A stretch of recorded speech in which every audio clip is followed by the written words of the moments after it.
को नहीं मिला। नोटबंदी से देश और किसान और महिलाओं की कितनी क्षति हुई, व्यापारियों की कितनी क्षति हुई और मजदूरों के हालात क्या हुए। अध्यक्ष महोदय, जीएसटी के को आप उठा के देख लीजिए, हर व्यक्ति के जेब से पेन, कलम, दवात, पेंसिल, चाय पत्ती, नमक, तेल, सब्जी, दाल, साड़ी, चप्पल, सब चीज पर 3 गुना जीएसटी। ये पैसा मिडिल क्लास के नीचे से लिया जा रहा है। पूरे देश में मिडिल क्लास के पास पैसे नहीं बचे, ना तो नोटबंदी के बाद और ना इतने करे जीएसटी लागू होने के बाद। तो नोटबंदी और जीएसटी को आधार कहा था। लोग कहते हैं हंडी के एक चावल से पता चलती है कि चावल पक गई। अब प्रधानमंत्री जी तिबारा आ गए, 3 बार देश के लोगों ने इन्हें बनाया। हम आपसे कहना चाहेंगे कि अभी जो कुंभ की बात है, प्रधानमंत्री जी हमारे हिंदू के सबसे बड़े, सनातन के विचारधारा कहते हैं कि मैं सबसे बड़ा हूं। मैं एक बाबा का नाम नहीं लूंगा लेकिन कोट करता हूं। उन्होंने कहा कि जो जो लोग मरे हैं वो मोक्ष चले गए। तो मैं चाहता हूं कि लगभग बाबा और नागा, जो नेता वहां जाते हैं और जो बड़े पैसे वाला, उनको भी डुबकी लगा के मर जाना चाहिए ताकि इन लोगों का कल्याण हो जाए। ये मोक्ष पे चले जाए। भैया सुनिए, मोक्ष में चले जाएं। बाबा लोग वो बोलते हैं कि बाबा ने कहा कि मोक्ष में चले गए, तो मैं चाह रहा हूं कि ऐसे बाबाओं को मोक्ष में चला जाना चाहिए। दूसरी बात, मैं अंडरस्टैंड यंग, वो साधु संतों बाबाओं को आशीर्वाद दे रहे हैं, बाबाओं को आशीर्वाद दे रहे हैं। जी जी जी, मैं भैया दूसरा बात, उन्होंने अंडरस्टैंड यंग को ही उन्होंने 2000 करोड़ का लगभग उन्होंने ठेका दिया, जबकि 13 में 19 में इन्हीं को कुंभ मेला का ठेका दिया गया था। 4 लोग लगे, सारे मैनेजमेंट, टेक्निकल मैनेजमेंट से लेकर के सारे चीज इन्हीं को था। ये कौन है, इन पर क्या इंक्वायरी होगी। अध्यक्ष महोदय, 487 करोड़ का बजट हुआ करता था नेहरू जी के समय, और अब 10,000 करोड़ का बजट है सिर्फ एक कुंभ मेला का। जब नेहरू जी के समय कुंभ में लोग मरे थे तो गिनती थी। जब दुनिया में सोशल मीडिया, इतने बड़े मीडिया प्लेटफॉर्म पे इतना बड़ा बड़ा हमारा मीडिया है, सब कुछ है, एक बार गिनती नहीं हुई, जबकि 600 से लगभग लोगों का कहना है, वहां आंखों देखे, मेरा नहीं कहना है, कि 300 और 600 के लगभग लोगों की लाशें गई और उसको हिंदू रीति से नहीं जलाया गया। क्या हमारे संस्कार इतने गिर गए कि हम हिंदू रीति से उसके लाश को भी नहीं जलाए। इस जानकारी का कोई आधार है? अब मैं दूसरी बात नहीं करूंगा। पप्पू जी, मैं दूसरी बात, अगर इस पार्लियामेंट से कहेंगे इतनी बड़ी संख्या, मैं इस जानकारी का आधार देंगे या आप ये कह देंगे आधार ही के रूप में 300 और 600 पर गए? हुजूर, मैं क्या कह, तो आप हमारे संरक्षक है, गार्जियन है, मैं अपनी बात उनके द्वारा कह रहा हूं। दूसरी बात महोदय, राष्ट्रपति भाषण में रोजगार की, नौकरी की, बीपीएससी का, यूपीएससी का, एसएससी का, नीट का, जो लगातार हमारे नेता राहुल गांधी इस सवाल को लेके बोलते रहे। बीपीएससी में हमारे बिहार के बच्चों को मारा गया, लगातार धरना पे हैं, हम कोर्ट गए, लगभग पेपर क्वेश्चन लीक आउट होता है इस देश में। क्या कभी किसी पेपर, क्या कभी मिडिल क्लास या ओबीसी या ईबीसी का बेटा अब कभी नौकरी कर पाएगा? 3 बार प्रधानमंत्री रहते हुए आदरणीय प्रधानमंत्री जी के कार्यकाल में रेलवे की वैकेंसी नहीं निकली, बैंकिंग की वैकेंसी नहीं निकली, लगभग अग्निवीर हो गया। और इतना ही नहीं, नियोजित और संविदा की खेती होगी, परमानेंट नौकरी अब नहीं मिलेगा, नौकरी लगभग प्राइवेट की ओर चला गया। तो प्राइवेट में तो अध्यक्ष जी आरक्षण है नहीं, तो ओबीसी, ईबीसी, एसटी, एससी का बच्चा तो गया। आपने तो हमला कर दिया है आरक्षण पर, 67% आरक्षण नहीं देंगे। अब जाति जनगणना की बात बीजेपी के मुंह से शोभा नहीं देती। मैं कुछ और नहीं कहूंगा, मैं सिर्फ इतना कहूंगा बिहार के बारे में कि जब बिहार की चर्चा होती है, जब ये लोग करते हैं, अभी मैं आपको एक ऐसा चीज दूंगा अध्यक्ष महोदय, एड्रल इंडस्ट्रियल सॉल्यूशन कंपनी, ये निजी कंपनी में सहारा इंडिया भी आता था। सहारा इंडिया लगभग 3 करोड़ लोगों का पैसा अभी झारखंड, आप तो किसी भी स्टेट के साथ सौतेलेपन का व्यवहार करते हैं। आप तेलंगाना देखिए, बेंगलोर देखिए, झारखंड देखिए, झारखंड का आप जीएसटी का पैसा नहीं देते हैं। झारखंड की बंद पड़ी फैक्ट्रियों का आपके रीजन में बंद हुआ।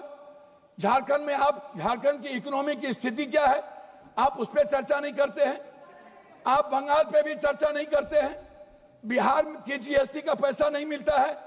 तो जो लोग ये बात उठाते हैं, मेरा कहना क्या है अध्यक्ष महोदय कि एजुकेशन पर कितना बजट आप देखेंगे, ये मेरे पास है महोदय, 2014 में 7.4, 2024 घट के हो गया 6.4, 19 में 2020-21 में 6.6 की गिरावट आ गई आर्थिक विकास दर में।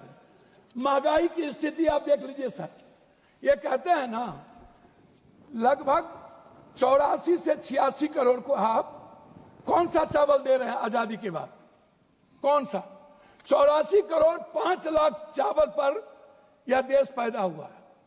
हम 140 में 84 करोड़ जीडीपी की बात करने वाला है। हम उनसे पूछना चाहेंगे कि मेरे रुपये की गिरावट कितनी है, मेरी वैल्यू कितनी है, कृपया सब और पर कैपिटा इनकम सर वही हम आपसे है। 9 मिनट हो गया। 9 मिनट सर मैं बिहार के बारे में कह के बंद करता हूं जब आप कह रहे हैं। तो मेरा कहना आपसे ये है, अभी तक भी तो आप बिहार मेरा कहना ये है कि आप की जो विदेश नीति है, अभी बांग्लादेश, सर वही आ रहा हूं सर, बांग्लादेश गए थे आईएसआई के चीफ, 3 दिन वहां रहे। भूटान की आधी सरकार चीन में थी। हमारे प्रधानमंत्री बहुत मजबूत हैं। नेपाल के बॉर्डर पर पूरा का पूरा चीन का एयरपोर्ट बन गया, पूरा। सर पोखरा में जाके देखिए, वहां के सैनिक चैन की उतरते हैं। सर एएसआई के एजेंट क्या कर रहा था? सर भूटान के मंत्री चीन में आज 15 दिनों से क्या करते हैं?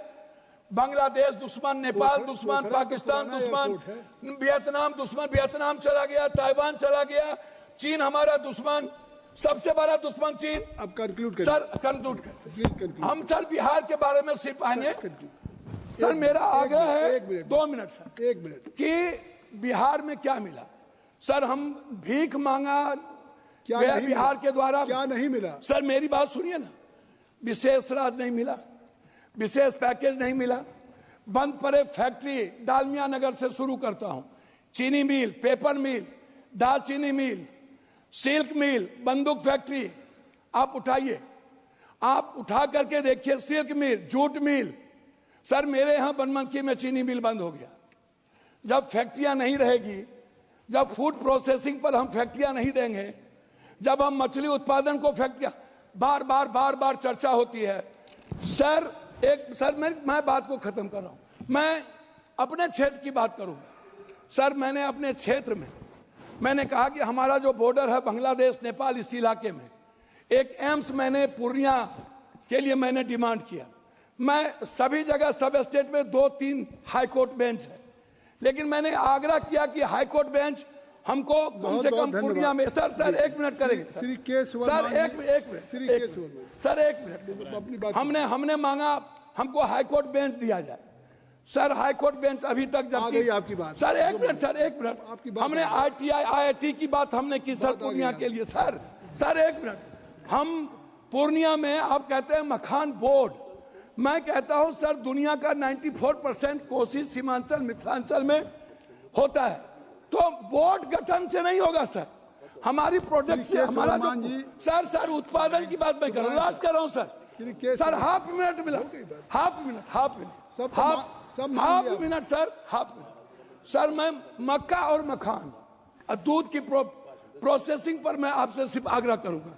हमारा इलाका सबसे गरीब है, सबसे ज्यादा पलायन है। सर मैं एक डिमांड करता हूं आपके द्वारा कि हमें पूर्वांचल के लिए एक मंत्रालय का यहां से गठन हो, जो हमारे पूर्वांचल का विकास नियमित हो। दिल्ली में पूर्वांचल के लोग आते हैं, वो बहुत परेशान है। मेरा आग्रह है कि पूर्वांचल मंत्रिमंडल का गठन और वहां से विकास हो। धन्यवाद श्री के सुब्रमण्यन जी। ஸ்பீக்கர் சார், குடியரசுத் தலைவரின் உரை என்பது இந்த அரசாங்கம் உலக அரங்கிலும் உள்நாட்டிலும் நிலவுகிற சிக்கலான பிரச்சனைகளில் என்ன கொள்கை நிலையை மேற்கொள்ளுகிறது என்பதை பற்றிய ஒரு தொகுப்பான ஆவணம்தான் குடியரசுத் தலைவர் உரை என்பது.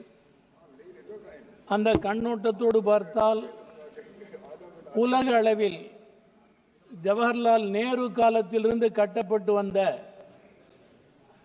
நடுநிலை கொள்கை என்பது முற்றாக கைவிடப்பட்டிருக்கிறது. அமெரிக்காவினுடைய தொங்கு சதையாக இந்தியாவை மாற்றி இருக்கிறது இந்த ஆட்சியாளர்களால். இஸ்ரேல் இனப்படுகொலையாளர் ஒரு இனத்தை குறிவைத்து கொன்று அழிக்கின்ற முயற்சியில் ஈடுபட்ட இஸ்ரேல் இந்த அரசாங்கத்தினுடைய நெருங்கிய நட்பு நாடு. உலகில் பல நாடுகளை தன்னுடைய மாநிலமாக சேர்த்துக் கொள்ளுவேன் என்று சொல்லுகிற ட்ரம்ப் இவருக்கு நெருக்கமான கட்டிப்பிடிக்கிற நண்பர். இந்த நிலைமையில் உலக அளவில் பாதிக்கப்பட்ட நாடுகளின் பக்கம் இந்தியா நிற்கவில்லை. ஆக்கிரமிப்பாளர்களோடு இந்தியா நிற்கிறது. இது இந்தியாவின் பாரம்பரியத்தை இழிவுபடுத்துவதாகும். கடந்த காலத்தில் கடைபிடிக்கப்பட்ட கொள்கை நிலைக்கு நேர் எதிரானதாகும். எனவே இதை நான் கடுமையாக எதிர்க்கிறேன். அயல்துறை கொள்கை என்பது இந்தியாவின் பாரம்பரியத்தையே சிதைக்கிறது, சீரழிக்கிறது, ஏகாதிபத்திய கைக்கூலியாக இந்தியாவை மாற்ற முயற்சிக்கிறது. எனவே இது ஏற்கத்தக்கதல்ல. அடுத்து உள்நாட்டு நிலைமையை பொறுத்தவரையிலும் சொன்னால் இவர்கள் திரும்ப திரும்ப சொல்லுகிறார்கள் ஆட்சியாளர்கள், நாம் இப்பொழுது மூன்றாவது பொருளாதாரமாக இருந்து கொண்டிருக்கிறோம் என்கிறார்கள். 2027க்குள் 5வது பொருளாதாரமாக வளர்ந்து விடுவோம் என்று சொல்லுகிறார்கள். இது உண்மை அல்ல என்பதை இந்தியாவின் சித்திரம் தெளிவாக காட்டுகிறது. இந்தியாவினுடைய இன்றைய நிலைமை என்ன? 13,40,00,000 பேர் தினசரி 170 ரூபாயில் தான் வாழ்ந்து கொண்டிருக்கிறார்கள் என்று ஒரு புள்ளி விவரம் கூறுகிறது. அதே போல 116,20,00,000 பேர் வெறும் 850 ரூபாயில் வாழ்ந்து கொண்டிருக்கிறார்கள். அவர்களுக்கு வருமானமே அவ்வளவுதான்.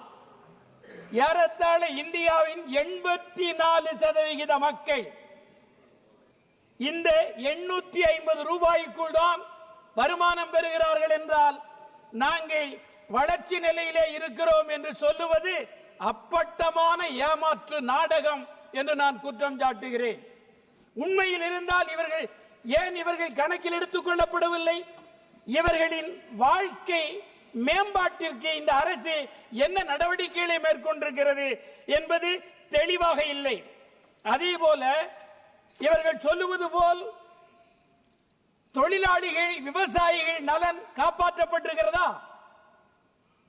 100 ஆண்டு காலம் போராடி பெற்ற உரிமை முழுவதையும் தொழிலாளிகளிடமிருந்து பறித்து கொண்ட குற்றத்தை இந்த அரசாங்கம் செய்திருக்கிறது.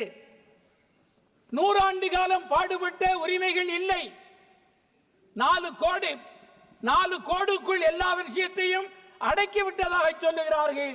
ஆனால் இவர்கள் செய்திருப்பது தொழிலாளி வர்க்க மன்னிக்க முடியாத தொழிலாளி வர்க்க துரோகம் செய்திருக்கிறார்கள் என்று நான் இங்கே குற்றம் சாட்டுகிறேன்.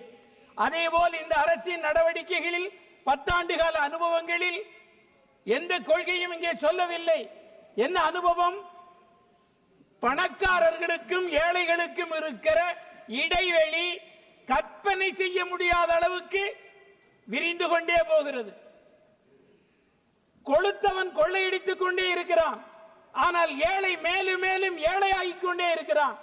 இந்த நிலைமைக்கு காரணம் பிஜேபி அரசு கடைபிடிக்கின்ற பொருளாதார கொள்கைகள் தான் காரணம்.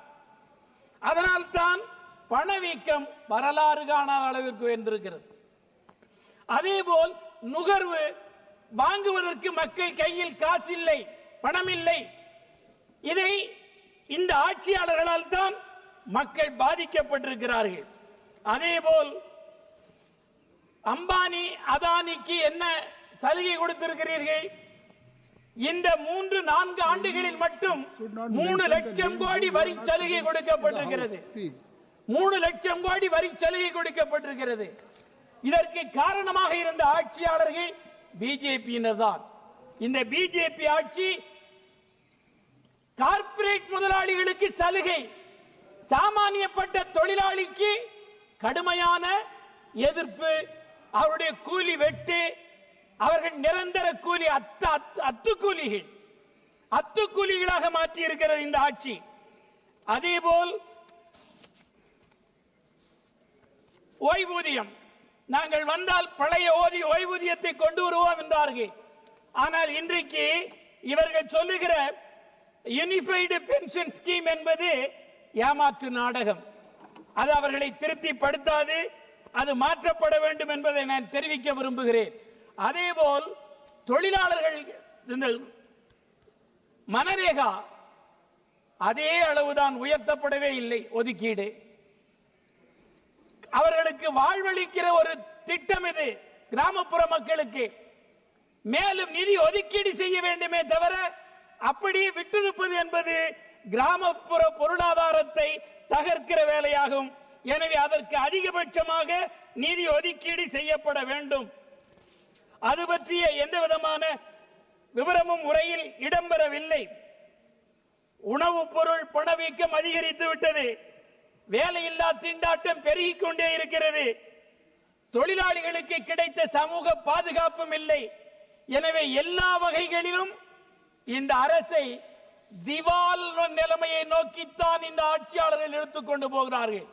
எனவே இந்த ஆட்சியாளர்கள் இந்திய மக்களை ஒன்றுபடுத்த தயாராக இல்லை.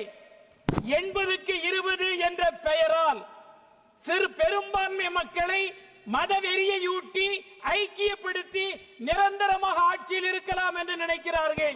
ஆனால் இந்த குற்றச் செயல் புரிகிற இந்த பிஜேபி அரசாங்கத்தை வரலாறு தண்டித்தே தீரும். இவர்கள் தப்ப முடியாது.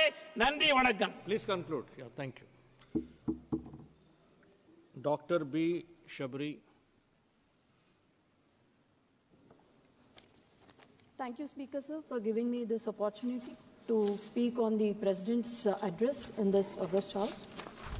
Speaker, sir, our country, under the leadership of Prime Minister Sri Narendra Modi ji, we have been witnessing the happiness in the eyes of women, youth, and also farmers, and also middle class.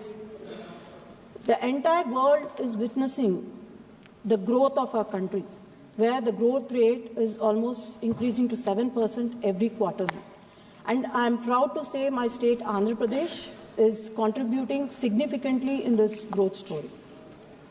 Speaker, sir, under our leadership of our Chief Minister, Sri Nara Chandrababu Naidu Garu, we have been climbing the success very fast in this 7 months.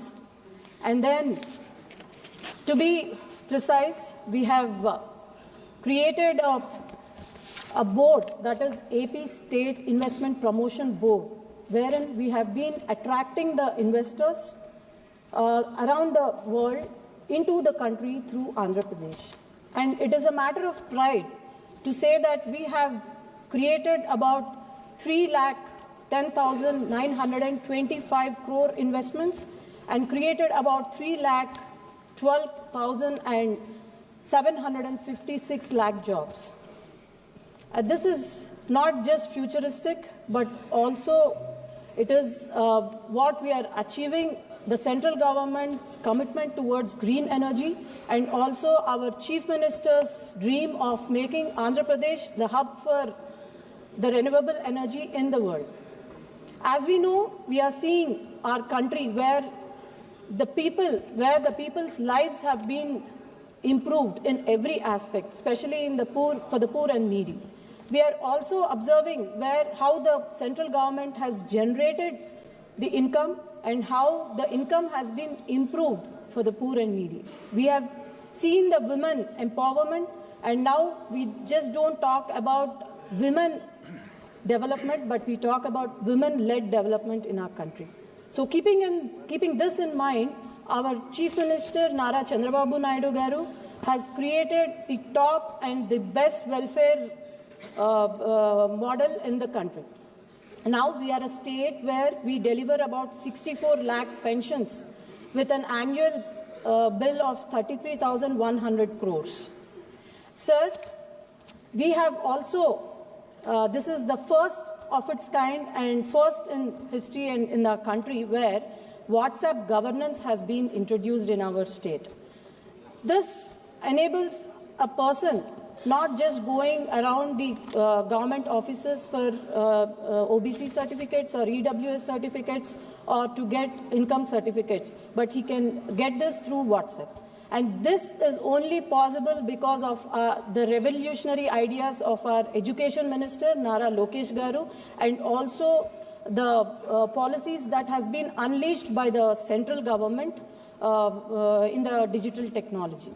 Sir, our Chief Minister, Sri Nara Chandrababu Naidu Garu, has a vision of Swarna Andhra Pradesh that is 2047. It is working on 10 principles with an aim of creating a zero poverty and zero hunger state.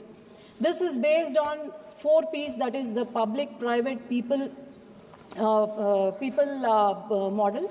And this model is to create a state which is having zero poverty, a state which is home for international investments, a state which is having opportunities, and a state which is having a highest agriculture productivity, a state where the health of the people is the responsibility of our state government, and also a state with highest welfare schemes.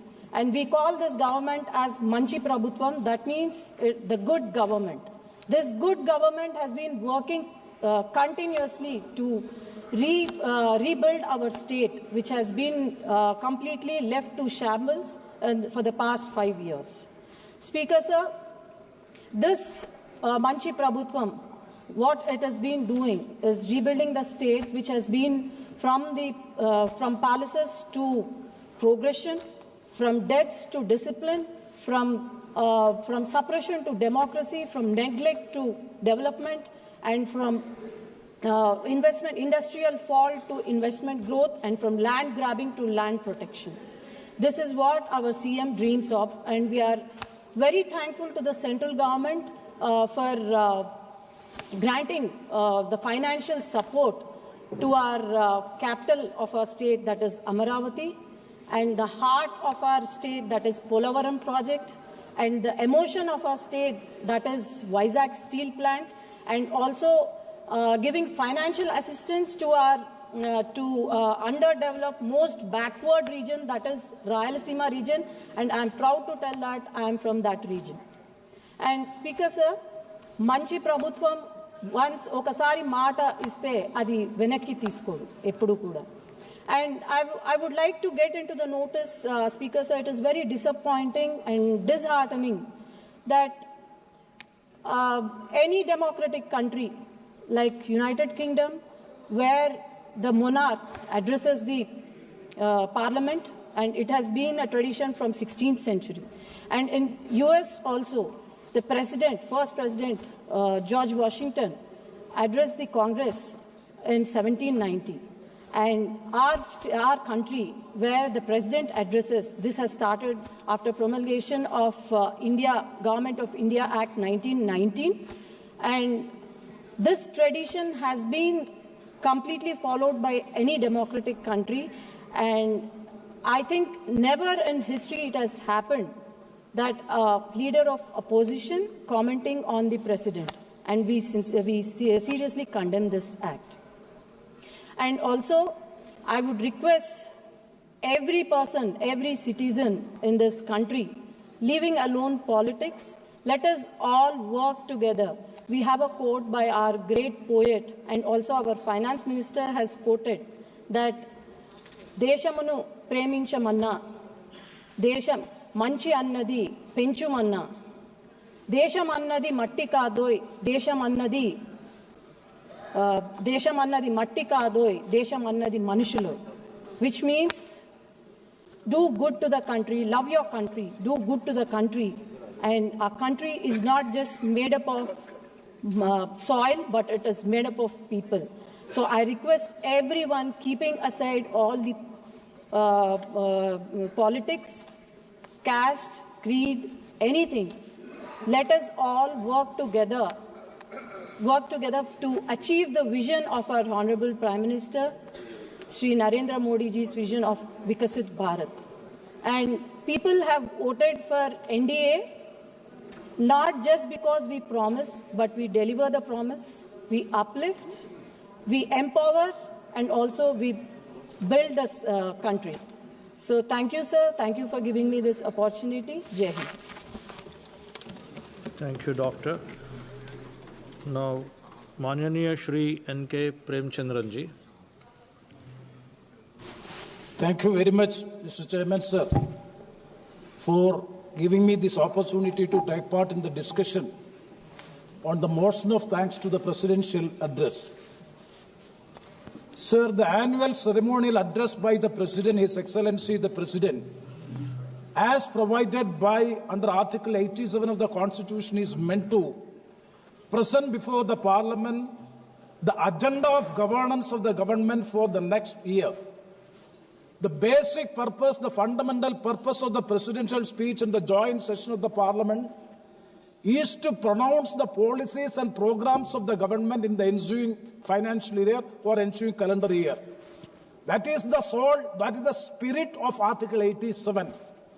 But it is quite unfortunate to say that with all humility to His Excellency's office, let me say that the speech of the Honorable President before the joint session of the Parliament is totally disappointing.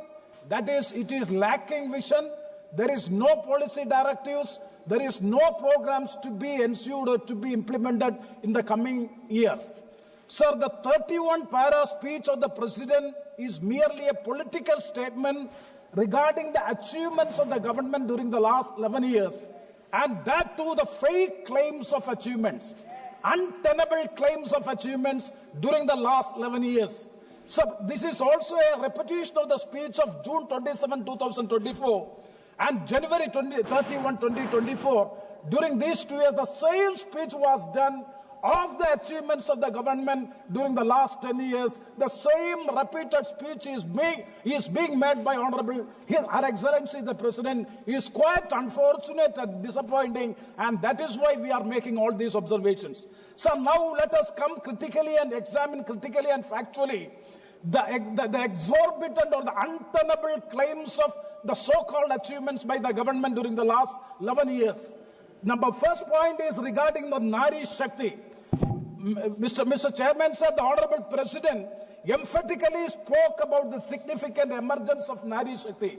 I am pained to recall that our country as at the present, the women of various ages, and particularly those who are belonging to the backward class and backward caste, are subjected to various sorts of sexual abuse or intimidation in different parts of the country. The perpetrators of such heinous crimes are not being brought to book as they are having close proximity with the ruling party of the country. Sir, further, the Honorable President further says that the government has taken historic steps to empower the women and create opportunities for the youth. This is the next announcement made by Her Excellency the President. Sir, the data gives a different picture. The female labor force participation rate in India has dropped to just 19% in 2024. That is one of the lowest in the world. And further, the unemployment of the youth is marking to 7%. Urban unemployment is reaching to 22%. Sir, with all these things, how the opportunities, job opportunities are being created, whether Make in India program is providing job opportunities to the country. Yesterday, Rahul Gandhi has spoke very well regarding that is production as well as consumption. So I would like to know, and also the point to be very noted is that when you are having the growth of the economy, what is the share of manufacturing sector in the GDP? It has come down from 15.3% to 12.6%. That means employment generation is not there, and this is the lowest share of manufacturing contribution to the GDP in the 60 years. So the pertinent question, once again, I would like to ask to the government, how you are going to address the issues of empowering the youth and the women, for which a clear-cut policy directives is declared. Unfortunately, it is missing in the presidential speech. That is the first observation which I would like to make. As for the second one is regarding the federalism. Sir, the concentration of powers at the center undermines the principles of federalism. Sir, the president is praising one nation, one election. Sir, it is going to distract the federal fabric of the country. Unity among diversity is the basic cultural philosophy of our country, and the pluralism is the culture of our country, and the diversity is the beauty of Indian democracy. Sir, autonomy of the states will be in trouble if that law is being passed and it is enacted. Sir, another point regarding the against the federal principles is the centrally sponsored schemes. In 2014-15, when the government comes to power, led by Sri Narendra Modi ji, at that time, the total number of centrally sponsored schemes were just below that 60. Now it has enhanced to 81. Sir, what is the role of the state legislative assemblies in fiscal allocation of various projects and schemes of the centrally sponsored scheme? Because the terms and conditions of the all CSSR, all centrally sponsored schemes are determined by the government of India. The state government and the state legislative assembly has no role. The state governments are forced to abide by the CSS, because the state contribution for the CSS, who is determining? The central government.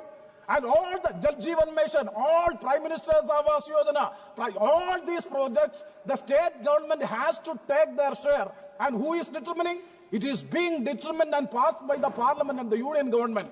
What is the autonomous state of the state governments? The state government has no other way, but they are forced to bound by the CSS, and they have to allocate the money for it. That is, indirectly, it is taking away the autonomic character of the state as well as the state legislative assembly. This is not cooperative federalism.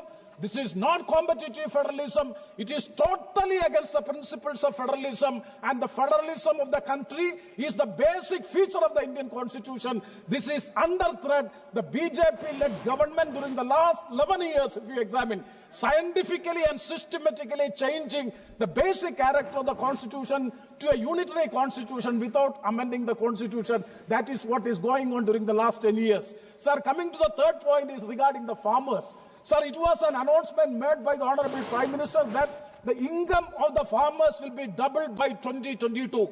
Sir, what was the promise? Double the income of farmers by 2022. What is the reality?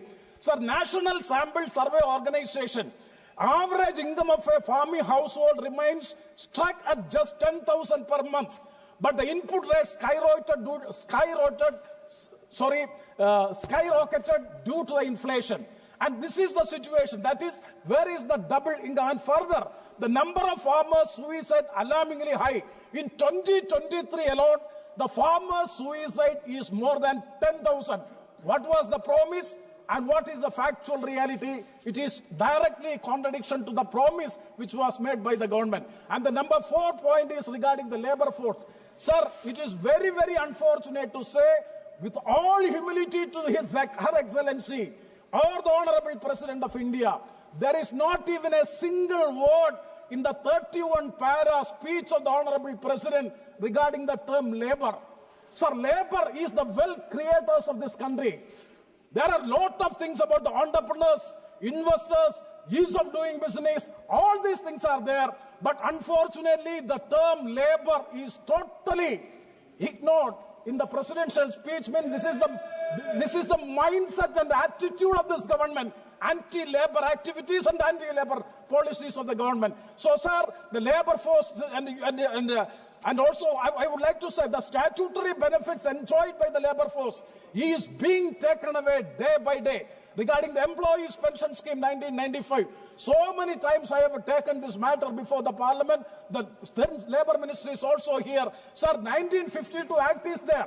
This, sir, Donald Trump after assuming the power as the President of India, after swearing of President, he has given more than 232 executive orders. Likewise, here the Chief Provident Fund Commissioner of India, he is every day issuing the executive orders by which the rights of the workers have been taken away. And I kindly say it is against the statutes. It is against the Supreme Court judgment, and all these things are the violation of the constitutional provisions of the country. They are taking away the rights of the workforce in the country. Sir, two more points I will conclude. Regarding the insurance, it is, sir, kindly, we are talking of the growth, prosperous and development of the country. As per the IRDA, life insurance penetration in India is declined from 3.2% to 2.8%. What is the reason? Para 7 of the presidential speech says that insurance for all, because all the insurance agents, LIC agents are going back before, because their commission and the benefits are being curtailed by the IRDA as well as the LIC management. So, sir, I am coming to the last point, that is regarding the Vikasit Bharat. Sir, you are speaking, sir, Vikasit Bharat by 2047. So, how is it possible? Social harmony in our nation is facing big challenge. So, the data of the Home Ministry, incidents of communal violence rose by 12% in 2024 compared to the previous year. Sir, if we want to become the Vikasit Bharat, I suggest, sir, number one, prioritize job creation through the robust industrial policies, focusing on the production as well as consumption, as suggested by the leader of opposition, Sri Rahul Gandhi yesterday. And the second one is control inflation by addressing supply side bottlenecks. And the third one is increase healthcare, education spending to the global standard. And the fourth one, I'm finishing. Sir, the restore trust in democratic institutions. Sir, I conclude lastly, but not the least, foster unity, not division, because a fractured society cannot march towards progress, development and peace. With these words, I conclude. Thank you very much, sir. Thank you, sir. माननीय Shri Vijay हमसदक. Sir, धन्यवाद chairman sir. आपने president note पे हमें बोलने का मौका दिया हमारे पार्टी जेएमएम की तरफ से, उसके लिए धन्यवाद आपको देना चाहता हूं. और ये कहना चाहता हूं कि सरकार कोई भी रहे, देश आगे बढ़ना चाहिए, विकास होते रहना चाहिए. लेकिन 11वें साल में और तीसरे टर्म के बाद वो गति उस तरह से सिर्फ मुक्तम और लिखतम में रहे तो ये हो नहीं सकता है. महाकुंभ की जिक्र की गई और जिस तरह से वहां घटना घटी, वहां जितने लोग आपके मरे, मैं उनके आत्मा की शांति के लिए प्रार्थना करूंगा. लेकिन वहां जो संख्या छुपाने के लिए और लाशों को ठिकाने लगाने के लिए जिस तरह से कार्य किया गया, वो बड़ा ही निंदनीय है. और कहा गया कि जो है गति इस देश की विकास की जो है ट्रिपल की गई है, 3 गुनी कर दी गई है. मैं उसे बिल्कुल अस्वीकार करता हूं. मिडिल क्लास हो, युवा हो, महिला हो, किसान हो, इनका जिक्र किया गया, लेकिन 10 साल से ऊपर लगातार, चाहे वो महंगाई हो, बेरोजगारी हो, और लगातार जितने वायदे किए उसे पूरा नहीं किया गया, और महंगाई जिस तरह से लगातार बढ़ा है, मैं यही कह सकता हूं कि 11वां साल में पूरे देश के हर एक घर का जो है बजट गड़बड़ा गया है. आवास की बात कहेगी, प्रधानमंत्री आवास की बात कहेगी. हमारे झारखंड में जो है, जो हमारा बैकलॉग था उसे नहीं दिया गया. और अभी जो बात की जा रही है, हमारे यहाँ 2 लाख में 3 कमरे का आवास दिया जा रहा है. इतनी महंगाई बढ़ने के बाद जो राशि अभी प्रधानमंत्री आवास की है उसे भी बढ़ानी चाहिए. प्रधानमंत्री किसान समृद्धि स्कीम के तहत 41,000 करोड़ जो है डिस्पर्स करने की बात कही गई. लेकिन मैं ये कहना चाहूंगा कि पूंजीपतियों का करोड़ों करोड़ों माफ किया जाता है, लेकिन किसान कर्ज माफी करने में जो है सरकार हमेशा अपना हाथ जो है पीछे कर देती है. ये बड़ा दुर्भाग्य का बात है. आयुष्मान भारत के तहत आपका हेल्थ इंश्योरेंस की बात कही गई.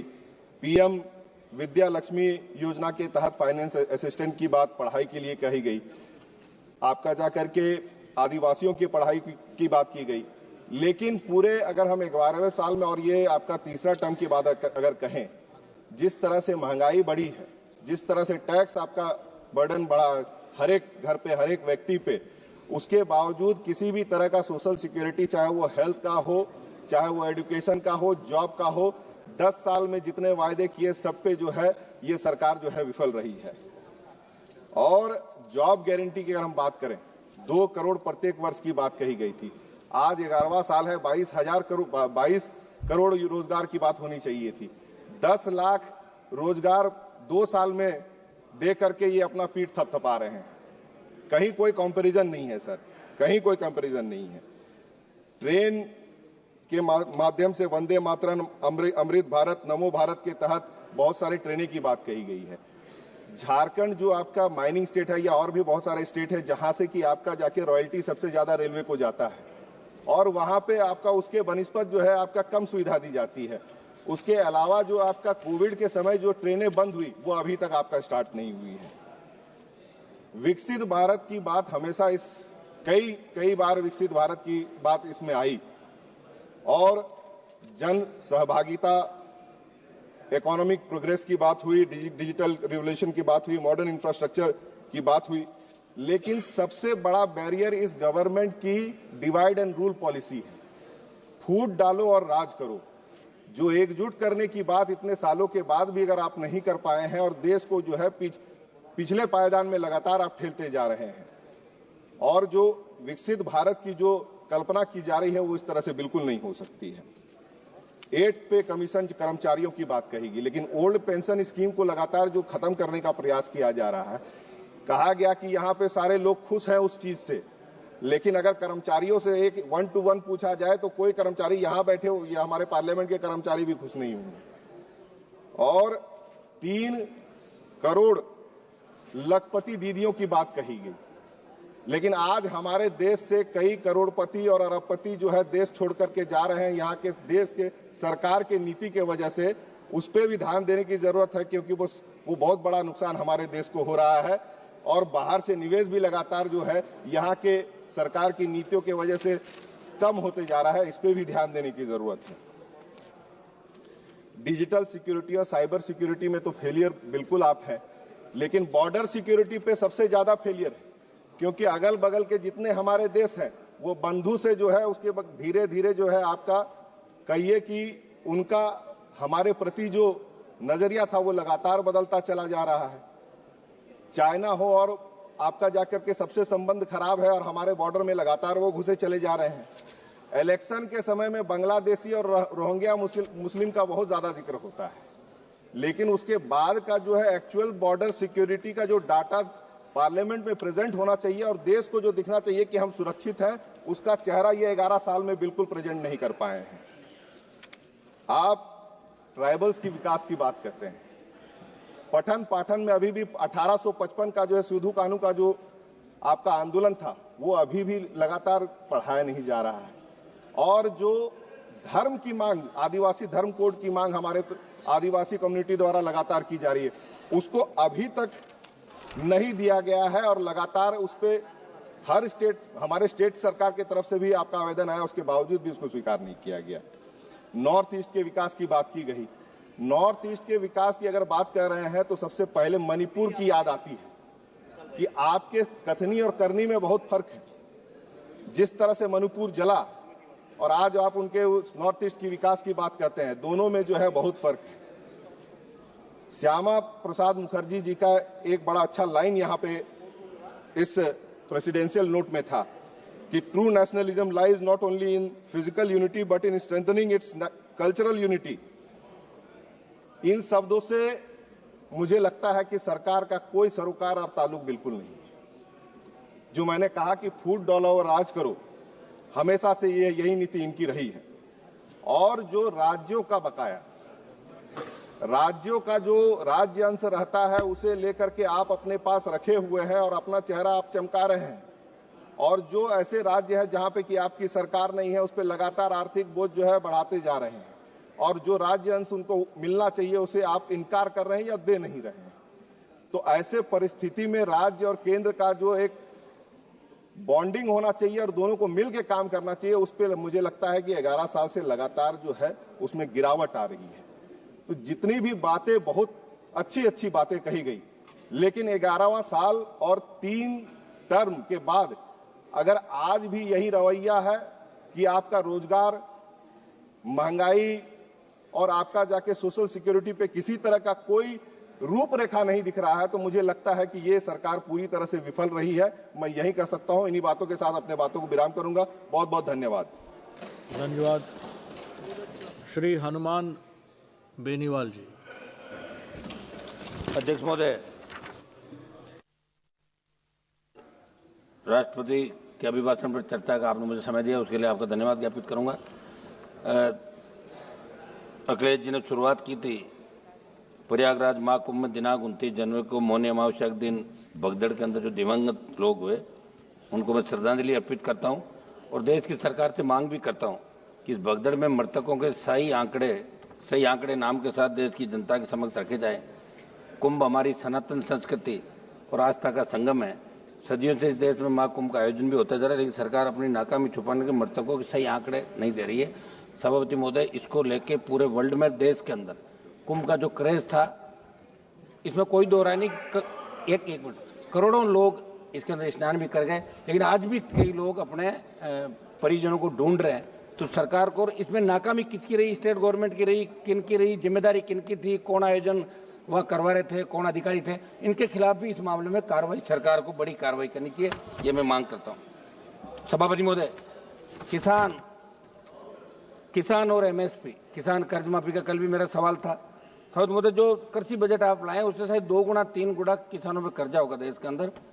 33,52,446 करोड़ का कर्जा देश के किसानों के ऊपर है। मैं मांग करता हूं कि आप इस कर्ज को माफ करें। आप हर चीज जब कह रहे हैं, और इसमें कोई दो राय नहीं कि जवान और किसान ने आपको लगातार 2 बार सत्ता के शिखर पर बिठाया, और पूर्ववर्ती सरकार ने भी कोई बहुत बड़ा किसानों के लिए नहीं किया, लेकिन आज आप करो, आप ये क्यों करोगे, उन्होंने नहीं किया, 60 साल नहीं हुआ, 70 साल नहीं हुआ, आज तो आप लोग हो।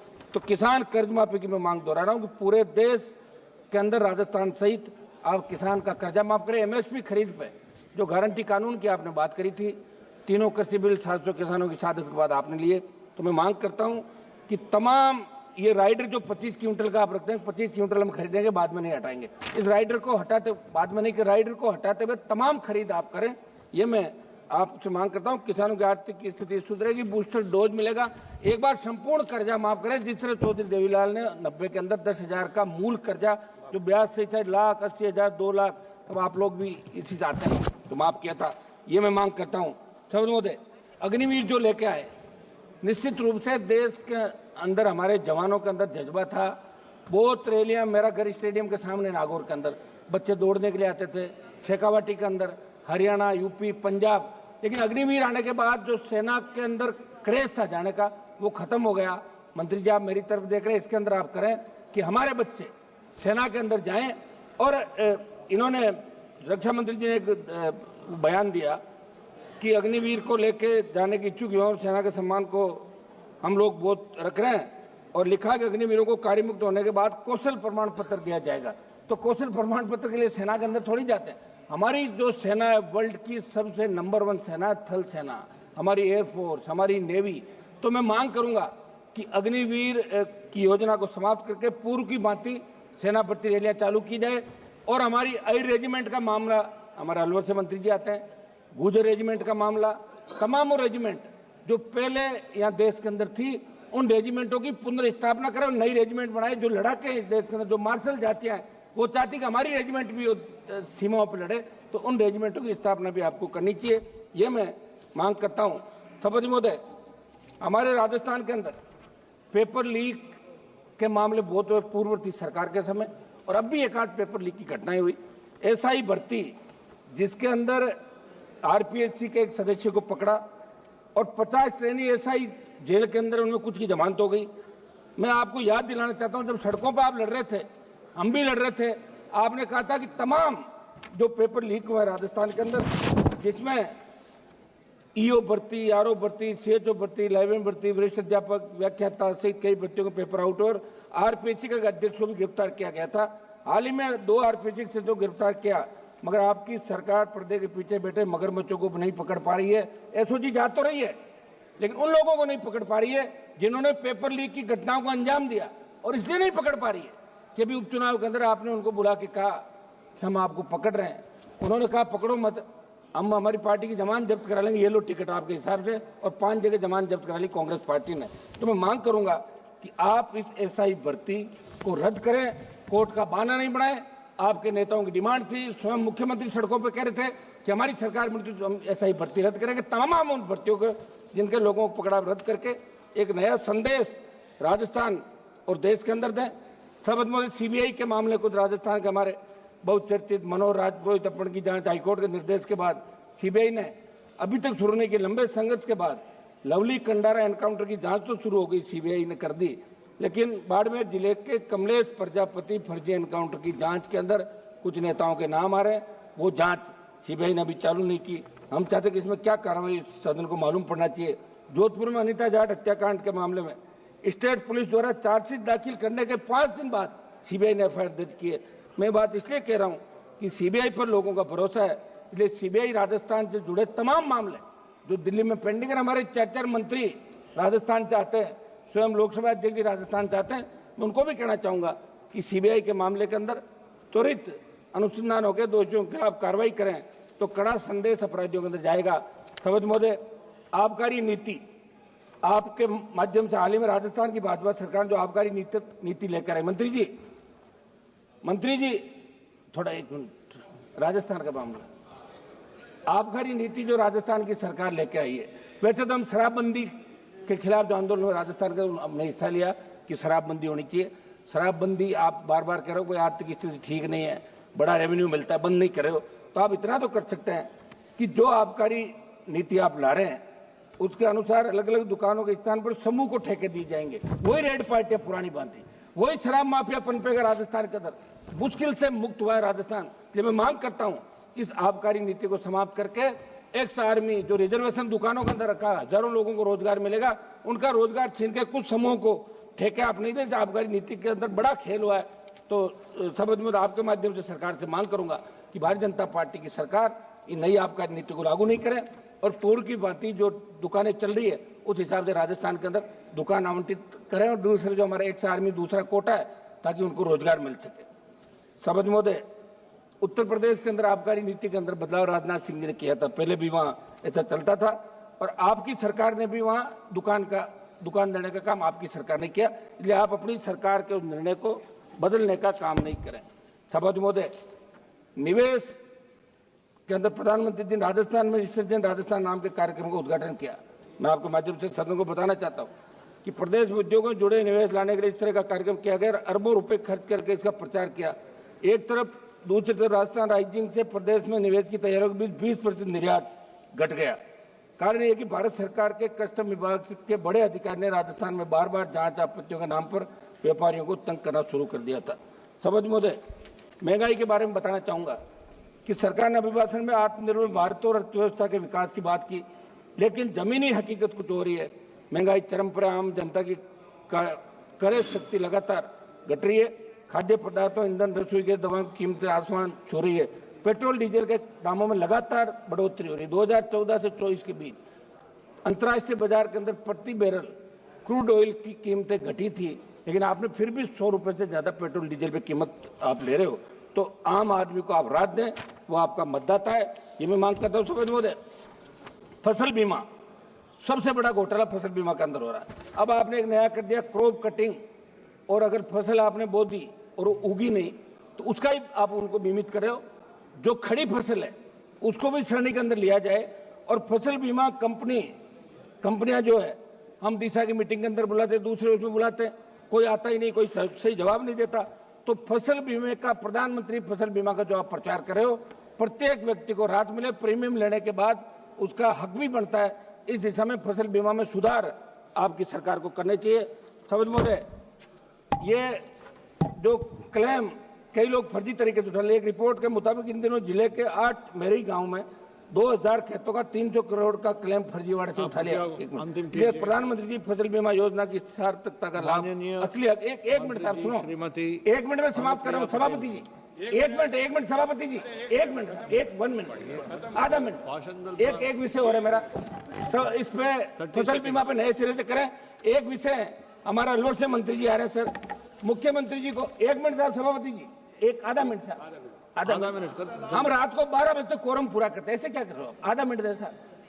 सभापति जी, अभी हमारे राजस्थान पुलिस के सहायक उप निरीक्षक स्वर्गीय सुरेंद्र कुमार चौधरी ने 11 दिसंबर 2024 को राजस्थान के मुख्यमंत्री महोदय के काफिले की सुरक्षा करते हुए एक गाड़ी तेज आ रही थी, प्राणों की आहुति दे दी। और अलवर से हमारे मंत्री जी आ रहे हैं, इनसे भी मिले, उपराष्ट्रपति से मिले, और मुख्यमंत्री जी उनके घर पे भी गए। शहीद का दर्जा देना उनके परिवार को आर्थिक परिलाभ देना, और नायब तहसीलदार की नौकरी तो मांग रहा है, कौन सा आप कलेक्टर बना रहे हो? पहले भी आपने बनाया राजस्थान के अंदर। ये किसान का बेटा है, सादत दी है, और पूरे देश में संदेश। एक मिनट समाप्त तो करना, समाप्त तो करूँ नहीं, समाप्त 30 सेकंड समाप्त दे दिया हम आपको। लोग तो 15-15 20 मिनट भाषण झाड़ते हैं। नहीं, हम समाप्त कराते नहीं, समय से समाप्त कर रहा हूँ, समाप्त तो करने दें मैडम। आप सभापति जी समाप्त करने दें, इस तरह मत करें साहब। आप समाप्त। Yes madam, please carry. सभापति महोदय, माननीय राष्ट्रपति महोदय के अभिभाषण पर आयोजित इस चर्चा में आपने मुझे प्रतिभाग करने का अवसर प्रदान किया, इसके लिए मैं आभारी हूं। माननीय राष्ट्रपति जी ने अपने उद्बोधन में माननीय प्रधानमंत्री श्री नरेंद्र मोदी जी के नेतृत्व वाली एनडीए सरकार के प्रयासों से गत 10 वर्षों में बदलते भारत की तस्वीर पेश की और साथ ही विकसित भारत का रोड मैप भी प्रस्तुत किया। लेकिन दुर्भाग्य की बात है कि हमारे विपक्ष के मित्र आज विश्व पटल पर उभरते हुए इस भारत को देख नहीं पा रहे हैं। वो भारत जो आज दुनिया की 5वीं सबसे बड़ी अर्थव्यवस्था है, फास्टेस्ट ग्रोइंग इकोनॉमी है और most attractive global destination for investment है, मेरे विपक्ष के मित्र उसको देख नहीं पा रहे हैं। अध्यक्ष महोदय कहते हैं कि नजर का दोष हो तो उपाय किया जा सकता है, लेकिन दोष अगर नजरिए का हो तो उपाय करना संभव नहीं होता है। पानी का गिलास आधा भरा है या खाली है, यह व्यक्ति के नजरिए पर ही निर्भर करता है। मैं कल लीडर ऑफ ऑपोजिशन के भाषण को सुन रही थी, उसमें बहुत सारे शब्द सुने, electric Motors, batteries, optics, AI, सबका जिक्र हुआ। अध्यक्ष महोदय, मुझे बहुत ही आश्चर्य होता है कि क्या मेरे विपक्ष के साथी ये नहीं जानते हैं कि भारत सरकार ने पीएलआई स्कीम के जरिए एडवांस ऑटोमेटिक प्रोडक्ट्स को बढ़ावा देने का काम किया है। फेम यानी faster adoption and manufacturing of electric vehicles के जरिए इलेक्ट्रिक व्हीकल्स के लोकल मैन्युफैक्चरिंग और अडॉप्शन को भी बढ़ावा देने का काम भारत की सरकार कर रही है। National programme on ACC battery storage के तहत प्राइवेट प्लेयर्स को डोमेस्टिक मैन्युफैक्चरिंग को बढ़ावा देने के लिए इंसेंटिव्स दिए जा रहे हैं। पिछले वर्ष मार्च में केंद्र सरकार ने आर्टिफिशियल इंटेलिजेंस के लिए $1.25 बिलियन के इन्वेस्टमेंट की घोषणा की और अभी जो बजट 2 दिन पहले प्रस्तुत हुआ उसमें माननीय वित्त मंत्री जी ने नए artificial intelligence centre of excellence in education के लिए 500 करोड़ रुपए का प्रावधान किया। क्लीन एनर्जी के क्षेत्र में भी हमारी सरकार ने बहुत सारी योजनाएं चलाई, नेशनल सोलर मिशन, पीएम कुसुम, नेशनल स्मार्ट ग्रिड मिशन, यहां तक कि इंटरनेशनल सोलर मिशन का नेतृत्व भी भारत के प्रधानमंत्री श्री नरेंद्र मोदी जी कर रहे हैं। सभापति जी, बजट भाषण में वित्त मंत्री जी ने 20,000 करोड़ रुपए के न्यूक्लियर एनर्जी मिशन का प्रस्ताव किया और यहां तक कि सेमीकंडक्टर्स, जिसकी चिंता किसी भी पूर्ववर्ती सरकार ने नहीं की, उस क्षेत्र में भी हमने आगे बढ़ के काम किया है। लेकिन ताज्जुब की बात यह है कि भारत के तरक्की की ओर बढ़ते हुए इन कदमों को मेरे विपक्ष के मित्र देखना ही नहीं चाहते। लेकिन देश की जनता 140 करोड़ भारतीय इस उभरते हुए भारत को देख रहे हैं। अध्यक्ष महोदय, मैंने कल समानता का भी बहुत जिक्र सुना। कल एलओपी ने जिक्र किया किस तरह हलवा सेरेमनी की फोटो गायब हो गई, हलवा सेरेमनी की फोटो में एससी, एसटी, ओबीसी नजर नहीं आते हैं। बड़ी जायज चिंता है, लेकिन इसमें 2 सवाल पैदा होते हैं, कब और क्यों। हलवा सेरेमनी के फोटो में एससी, एसटी, ओबीसी कब से गायब है? क्या 2014 में मोदी जी की सरकार आने के बाद से गायब है या आजादी के पहले से लगातार एससी, एसटी, ओबीसी इस फोटो से गायब है? और क्यों गायब है, ये उससे भी बड़ा सवाल है।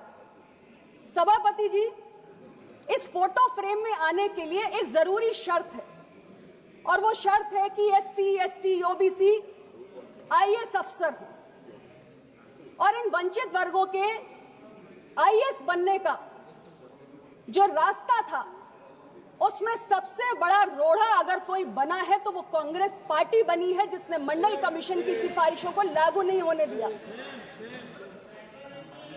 सभापति जी, आज देश की माननीय राष्ट्रपति जी आदिवासी समुदाय से हैं, देश के माननीय प्रधानमंत्री पिछड़ी जाति से हैं, सीएजी के मुखिया आदिवासी समुदाय से हैं।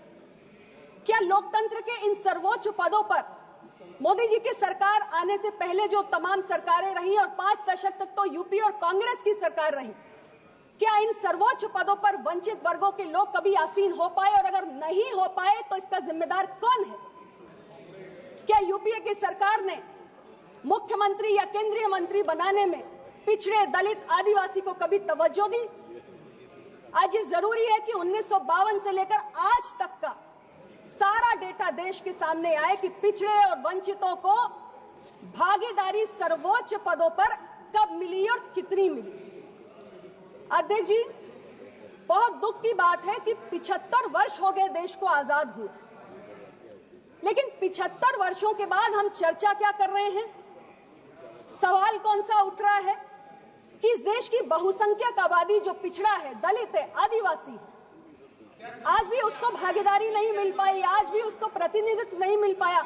इससे बड़ा दुर्भाग्य दुनिया के सबसे बड़े लोकतंत्र के लिए और भारत जैसे देश के लिए क्या हो सकता है कि बहुसंख्यक आबादी आज भी अपने अधिकारों से वंचित है। उद्योग क्षेत्र में वंचित वर्गों का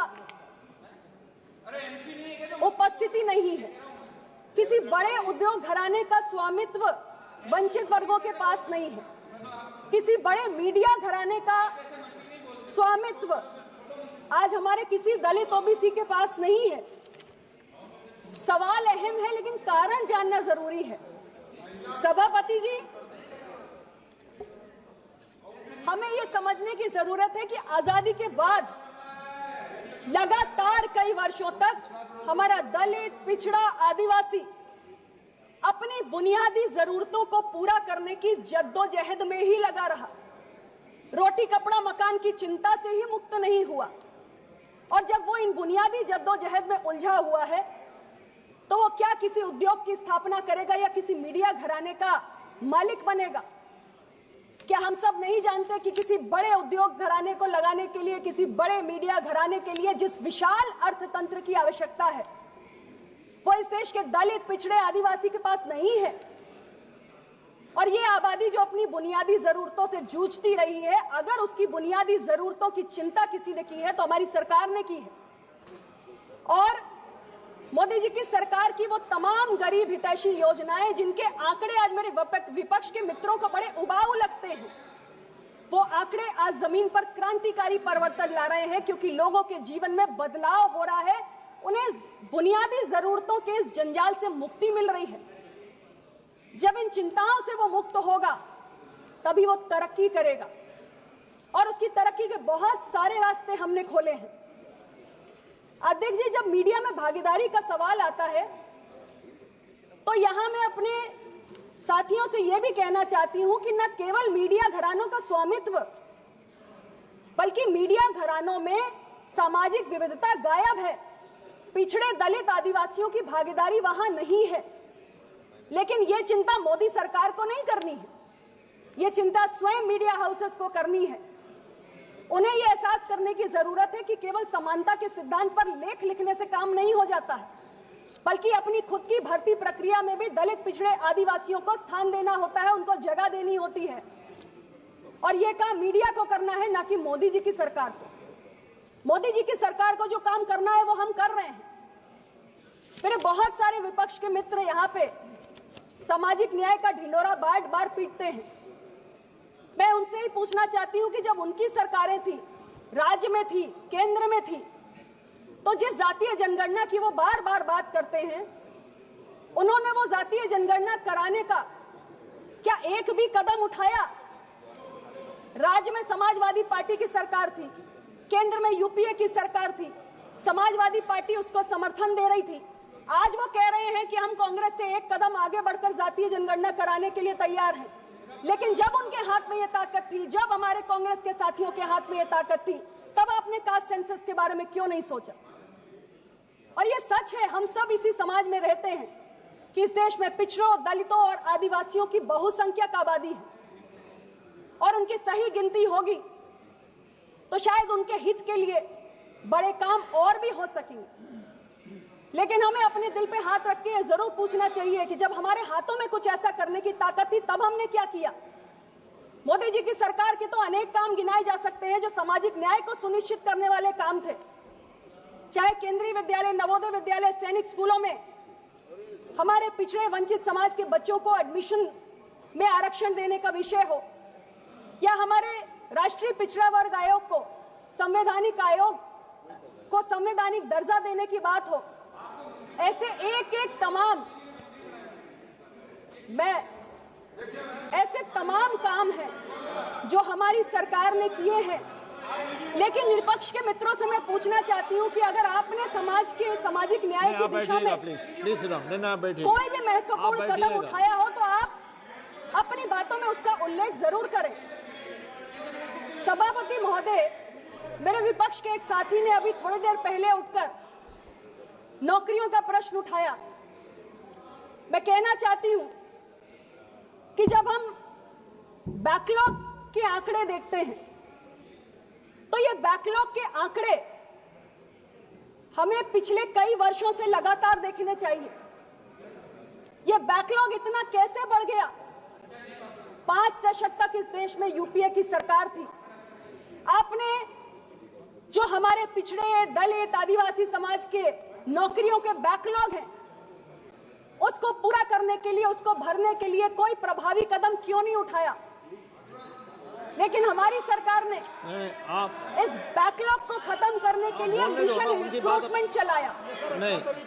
मिशन रिक्रूटमेंट जिसके तहत हमने लगातार इस बैकलॉग को कम करने की कोशिश की। और ऐसे तमाम हमारे भारत सरकार के अलग अलग विभाग है, मंत्रालय है, रेलवेज हो, बैंकिंग हो, पोस्ट हो, होम अफेयर्स हो, ऐसे बहुत सारे डिपार्टमेंट्स हैं जिसमें बैकलॉग को हमने मिशन रिक्रूटमेंट के तहत निरंतर प्रयास करके पूरा करने का काम किया है। और 10 लाख सरकारी नौकरियां और पक्की नौकरी हमने अपने देश के नौजवानों को दी है, प्रतिभावान नौजवानों को दी है। सभापति जी, मैं आज इस अवसर पे यही कहना चाहती हूं कि सामाजिक न्याय की केवल जुबानी जुगाली करने से काम नहीं चलेगा। सामाजिक न्याय को एक फर्म एक्शन की जरूरत होती है।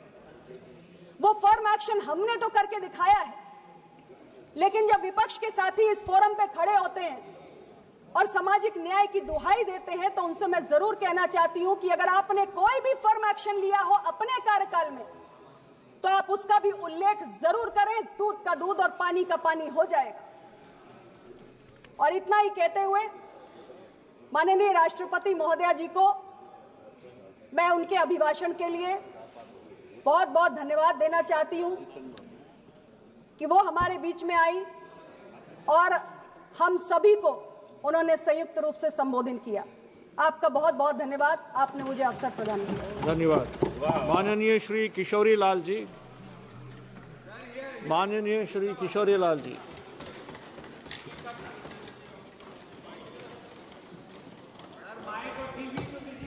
माइक हो गया सर। धन्यवाद सभापति जी। राष्ट्रपति जी के अभिभाषण पर धन्यवाद प्रस्ताव पर बोलने के अवसर देने के लिए मैं आपका धन्यवाद करता हूं। सबसे पहले मैं कुंभ में मारे हुए मर गए लोग जो स्टैंप पैड में, उनकी आत्मा के लिए शांति की प्रार्थना करता हूं और उन लोगों के लिए भी जिनका नाम यूपी गवर्नमेंट ने अपनी लिस्ट में शामिल नहीं किया, उन मृत आत्माओं को प्रति भी मैं अपना श्रद्धांजलि अर्पित करता हूं। मैं यहाँ पे बोलने के लिए खड़ा हुआ हूँ राष्ट्रपति जी के अभिभाषण के क्रमांक 5 के पैरा 3 के तहत जल जीवन मिशन और स्वच्छ भारत अभियान के तहत मैं यहाँ पे बोलने के लिए खड़ा हूँ। मैं इन योजनाओं का यहाँ पे बड़ा बढ़ चढ़ के गवर्नमेंट प्रचार कर रही है, बड़े बड़े होर्डिंग पोस्टर लगे जा रहे हैं, लेकिन इन योजनाओं की हकीकत है ज़मीनी स्तर पे वो कुछ दूसरी है। क्योंकि जब हम लोग गांव में जाते हैं, अपने क्षेत्र में जाते हैं, तो हम देखते हैं कि जिन गांव को इन्होंने योजना का संचालित कहते हैं कि यहाँ संचालित हो चुकी है, लेकिन वहाँ पे नलों में पानी नहीं है और वहाँ पे कहीं किसी जगह टंकियाँ नहीं बनी हुई, किसी जगह सोलर सिस्टम खराब है। तो ये सारा पाया। जब हम लोग इसका और डेप्थ में गए, दिशा की मीटिंग में ये चीज़ें उठी, तो दिशा की मीटिंग में रायबरेली में भी यही बात उठी, अमेठी में भी यही बात उठी। उसके बाद ये पाया गया कि इसके अंदर ऐसी ऐसी कंपनियों ने कॉन्ट्रैक्ट लिए हुए हैं। पहले तो उन कंपनियों ने कॉन्ट्रैक्ट लिए, उन्होंने आगे सब कॉन्ट्रैक्ट किसी को दिया, उस सब कॉन्ट्रैक्ट ने तीसरे को दिया। तो इसके बाद आप सहज ही अनुमान लगा सकते हैं कि उसकी क्या क्वालिटी रह जाएगी काम की। तो इस तरह का काम यहाँ पे हो रहा है। और उन कंपनियों में सबसे ज़्यादा जो 3 कंपनियां हमारे क्षेत्र में काम कर रही हैं, उसके अंदर मैंने सुना कि एक कंपनी तो ऐसे थी जो पहले तौलिया बनाती थी, अब वो इस जल जीवन मिशन का काम लेके बैठी हुई है। उसको 133 नग वहाँ पे काम मिला, जिसमें सिर्फ वो 60 का ही पूरा कर पाई। वो भी जो पहला 1.5 साल में उसको पूरा करना था, 3 साल बाद भी वो अपना काम पूरा नहीं कर पाई। अधिकारी लिखते हैं, हमारे हर लोग लिखते हैं, अधिकारी लिखते हैं उनके खिलाफ, लेकिन कौन सी उनके पीछे ऐसी ताकत है जो उस कंपनी का कुछ भी बाल बांका नहीं हो रहा।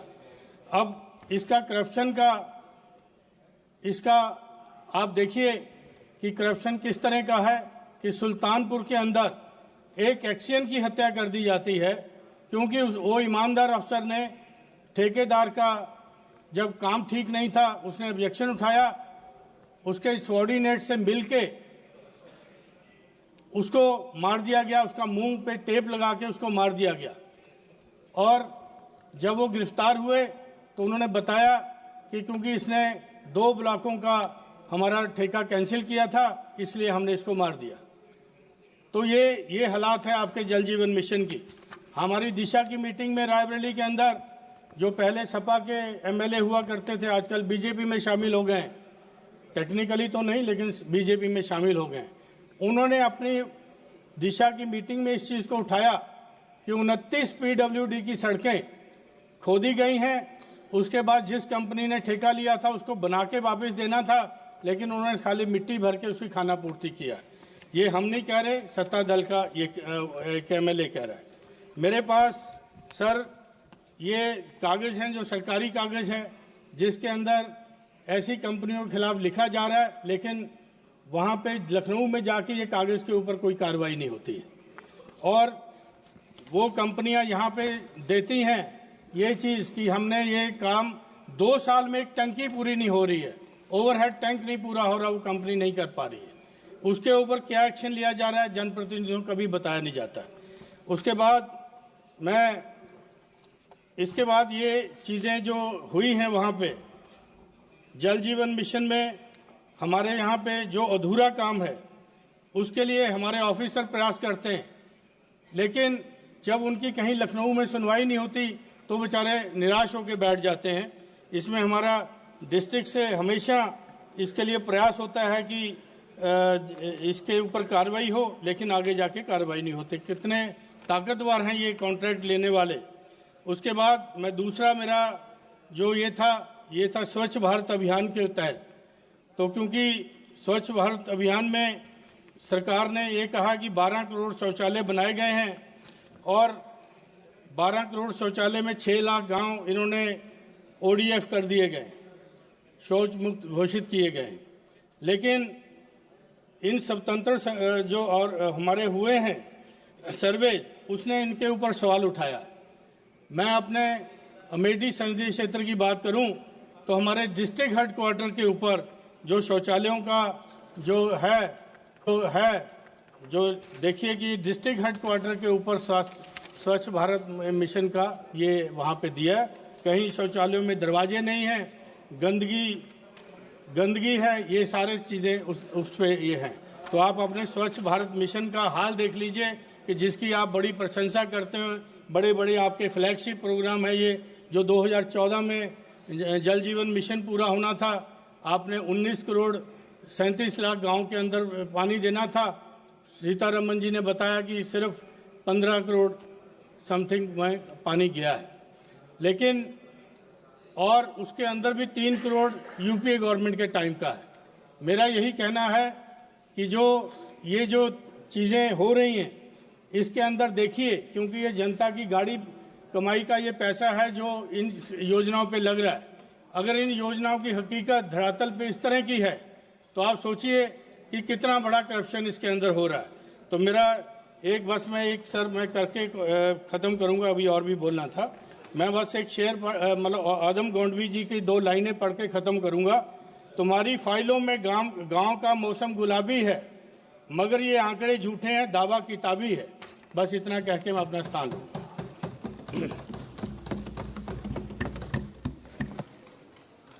धन्यवाद। जनाब मोहम्मद हनीफा जी।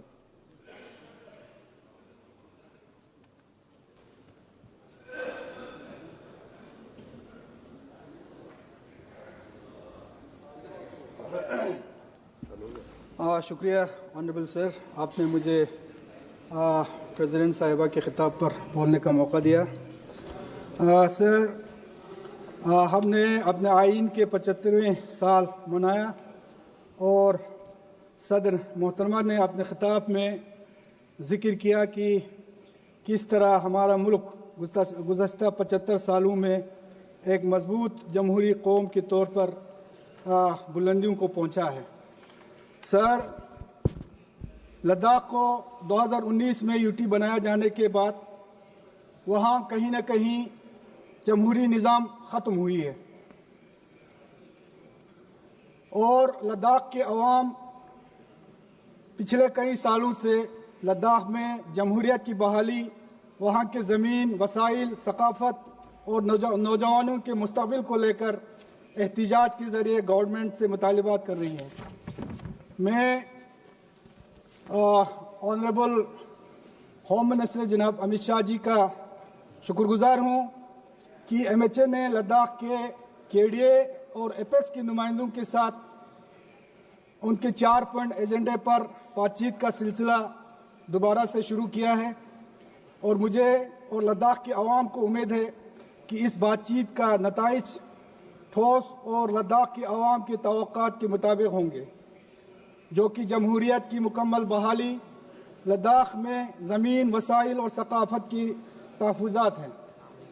और मुझे ये भी उम्मीद है कि अभी फरवरी में जो मीटिंग होने वाले हैं, इस मीटिंग में लद्दाख के नौजवानों के जो रिक्रूटमेंट से जुड़े तमाम मसाइल, चाहे PSC की बात हो, डोमेसाइल का मसला हो, एज रिलैक्सेशन का मसला हो, सबका एक मुकम्मल हल निकल कर आएंगे ताकि जल्द जो रिक्रूटमेंट का सिलसिला शुरू हो जाए, जो कि पिछले 5 सालों से रुकी हुई है। सर, लद्दाख यूटी को डेवलपमेंट और डिफेंस के नुक्ते नज़र से इसकी स्ट्रेटेजिक अहमियत की पेश नज़र खातिर ख्वाह बजट मुहत्तस करने की ज़रूरत है, लेकिन बदकिस्मती से नए बजट में लद्दाख का बजट पिछले साल तकरीबन 6000 करोड़ के आसपास था, उसे कम करके तकरीबन 4700 करोड़ के आसपास कर दी गई है, जबकि मौसमी और जोग्राफियाई हालात के चैलेंजेस के बावजूद पिछले कुछ साल वहाँ के जो एक्सपेंडिचर में काफ़ी सुधार हुई है। कैपेक्स बजट जो कि LHDC ले और करगिल के पास है, उसमें 90% से ऊपर जो है खर्च किया जाता है। लद्दाख में health sector, education, irrigation, road building और दीगर शोबों में समाजी और इंफ्रास्ट्रक्चर को मजबूत बनाने के लिए लद्दाख के बजट में इजाफे की फौरी ज़रूरत है। लिहाजा सर, मैं आपके ज़रिए से ऑनरेबल फाइनेंस मिनिस्टर साहिबा से दरख्वास्त करता हूँ कि लद्दाख के बजट की मुख्तस रकम को न सिर्फ पिछले बजट के सतह पर बहाल किया जाए, बल्कि लद्दाख की तरक्याती ज़रूरियात को पूरा करने के लिए इससे खातिर ख्वाह बढ़ाया जाए।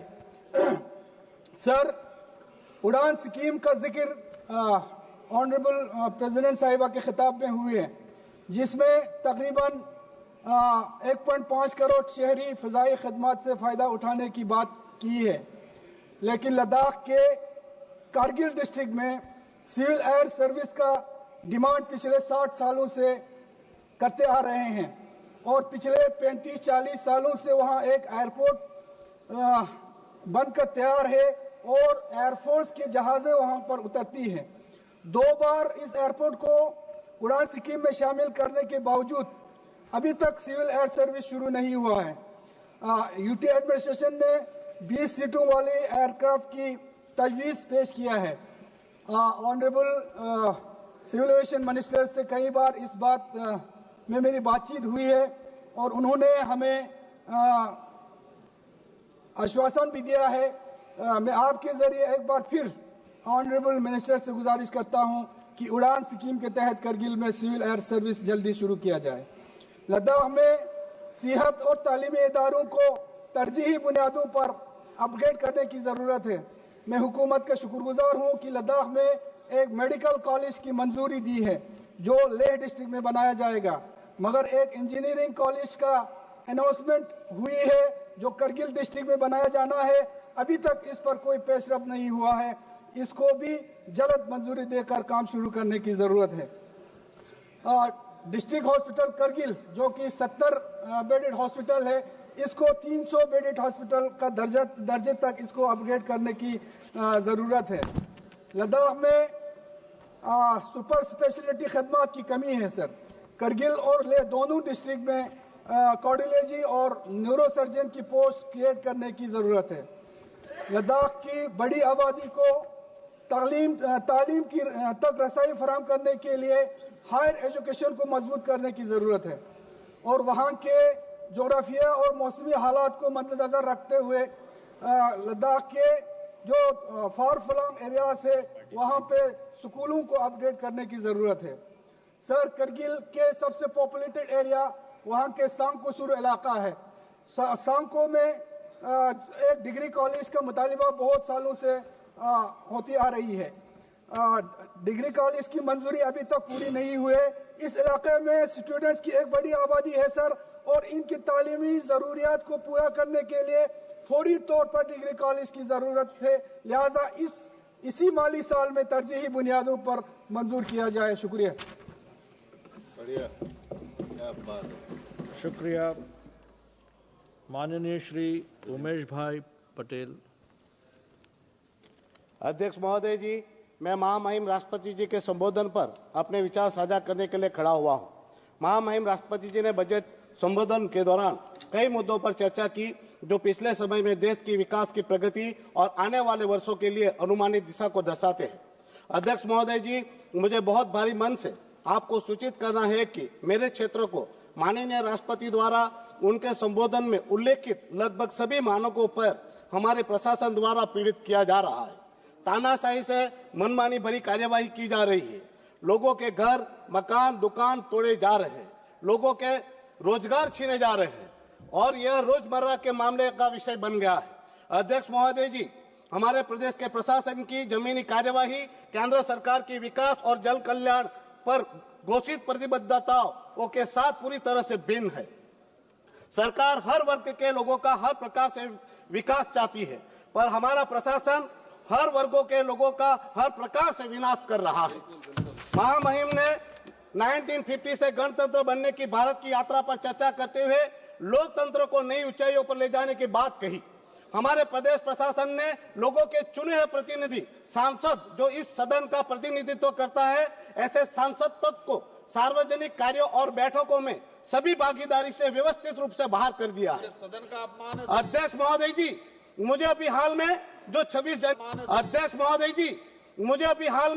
जो 26 जनवरी यानी कि हमारे लोकतंत्र के महान पर्व गणतंत्र दिन के हमारे प्रदेश के सरकारी कार्यक्रम में आमंत्रित तक नहीं किया गया। हमने इस विषय पर वहां के अधिकारी डिप्टी कलेक्टर को सवाल पूछा तो उन्होंने कहा कि यह सार्वजनिक, आप सांसद को विशेष रूप से आमंत्रित करने की कोई आवश्यकता नहीं है। जब हमने उनको पूछा कि दूसरे प्रतिनिधियों को आमंत्रित किया गया है, मुझे क्यों आमंत्रित नहीं किया गया, तो अधिकारी ने मुझे जेल में डालने की बात कही। महोदय जी, ये मेरे साथ पहली बार नहीं था। इससे पहले 19 दिसंबर हमारे प्रदेश का मुक्ति दिवस का अवसर था, उस दिन भी मुझे सरकारी कार्यक्रम में आमंत्रित नहीं किया गया। यहाँ तक कि हमारे प्रदेश के दौरे पर जब महामहिम राष्ट्रपति जी आई तो मुझे उनके स्वागत करने का मौका तक नहीं दिया। मेरी हजार विनती के बावजूद मुझे महामहिम से मिलने तक नहीं दिया गया। मुझे लगभग सारे के सारे सरकारी कार्यक्रम में जानबूझकर दूर रखा जाता है। अध्यक्ष महोदय जी, हमारा प्रशासन मुझे बार बार नीचा दिखाने का प्रयास करता है और मुझे अपमानित करने का कार्य करता है। क्या ये केवल सांसद के रूप में मेरे अकेले का अपमान है? क्या ये लोकतंत्र का अपमान नहीं है? क्या ये मेरे प्रदेश के लोगों के अपमान नहीं है जिन्होंने मुझे चुनकर यहाँ भेजा? बल्कि ये मेरा ही नहीं, ये मेरे प्रदेश का ही नहीं, ये अपमान पूरे सदन का है, क्योंकि हम इस सदन का प्रतिनिधित्व करते हैं। साथ ही ये अपमान है यशस्वी प्रधानमंत्री नरेंद्र भाई मोदी जी का, जो हमारे सदन के नेता है। इतना ही नहीं, हमें अपमानित कर, लोकतंत्र की बार बार निर्मम हत्या कर वो महामहिम राष्ट्रपति जी एवं गृह मंत्री अमित भाई शाह जी को शर्मसार करते हैं, क्योंकि हमारा संघ प्रदेश सीधा उनके मार्गदर्शन एवं निगरानी में चलता है। मैं अध्यक्ष महोदय इस सदन के अपने सम्मानित सहयोगी से पूछना चाहता हूँ, निर्वाचित प्रतिनिधियों की प्रभावी भागीदारी के बिना लोकतांत्रिक ढांचा सफल हो सकता है और अपने बनाए रख सकता है? क्या ऐसे लोकतंत्र की नई ऊंचाइयां मिलेगी? क्या ये गणतंत्र है? जिस दिन संविधान अमल में आया था उसके सेलिब्रेशन के कार्यक्रम में ही जनता के चुने हुए प्रतिनिधि को अपमानित किया जाता हो और सवाल पूछने पर नौकरशाह द्वारा चुने हुए प्रतिनिधि को जेल में डालने की बात की जाती हो, धमकी दी जाती हो। अध्यक्ष महोदय जी, हमारे संघ प्रदेश में प्रशासन की तानाशाही के चलते लोग आत्महत्या करने के लिए विवश हुए हैं। एक आदिवासी बस कंडक्टर व्यक्ति ने आत्महत्या की। एक गरीब आदिवासी प्रशासन से टूटते हुए अपने घर को बचाने के लिए अपने आप पर मिट्टी के तेल डालकर जलकर मर गया, पर दुखद है उसका घर नहीं बचा। वहां सरकारी अधिकारी एसएस बोया जी ने आत्महत्या की। वो सरकारी कर्मचारी जिग्नेश काछा जी ने आत्महत्या की। सामान्य जनता सरकारी कर्मचारी ही नहीं, हमारे प्रदेश के प्रशासन की वजह से हमारे इस सदन के अति वरिष्ठ सदस्य जो 7-7 बार चुनाव जीतकर आने वाले आदिवासी नेता मोहन भाई डेलकर जी ने भी प्रशासक की वजह से आत्महत्या की, जिसकी एफआईआर तक हुई है।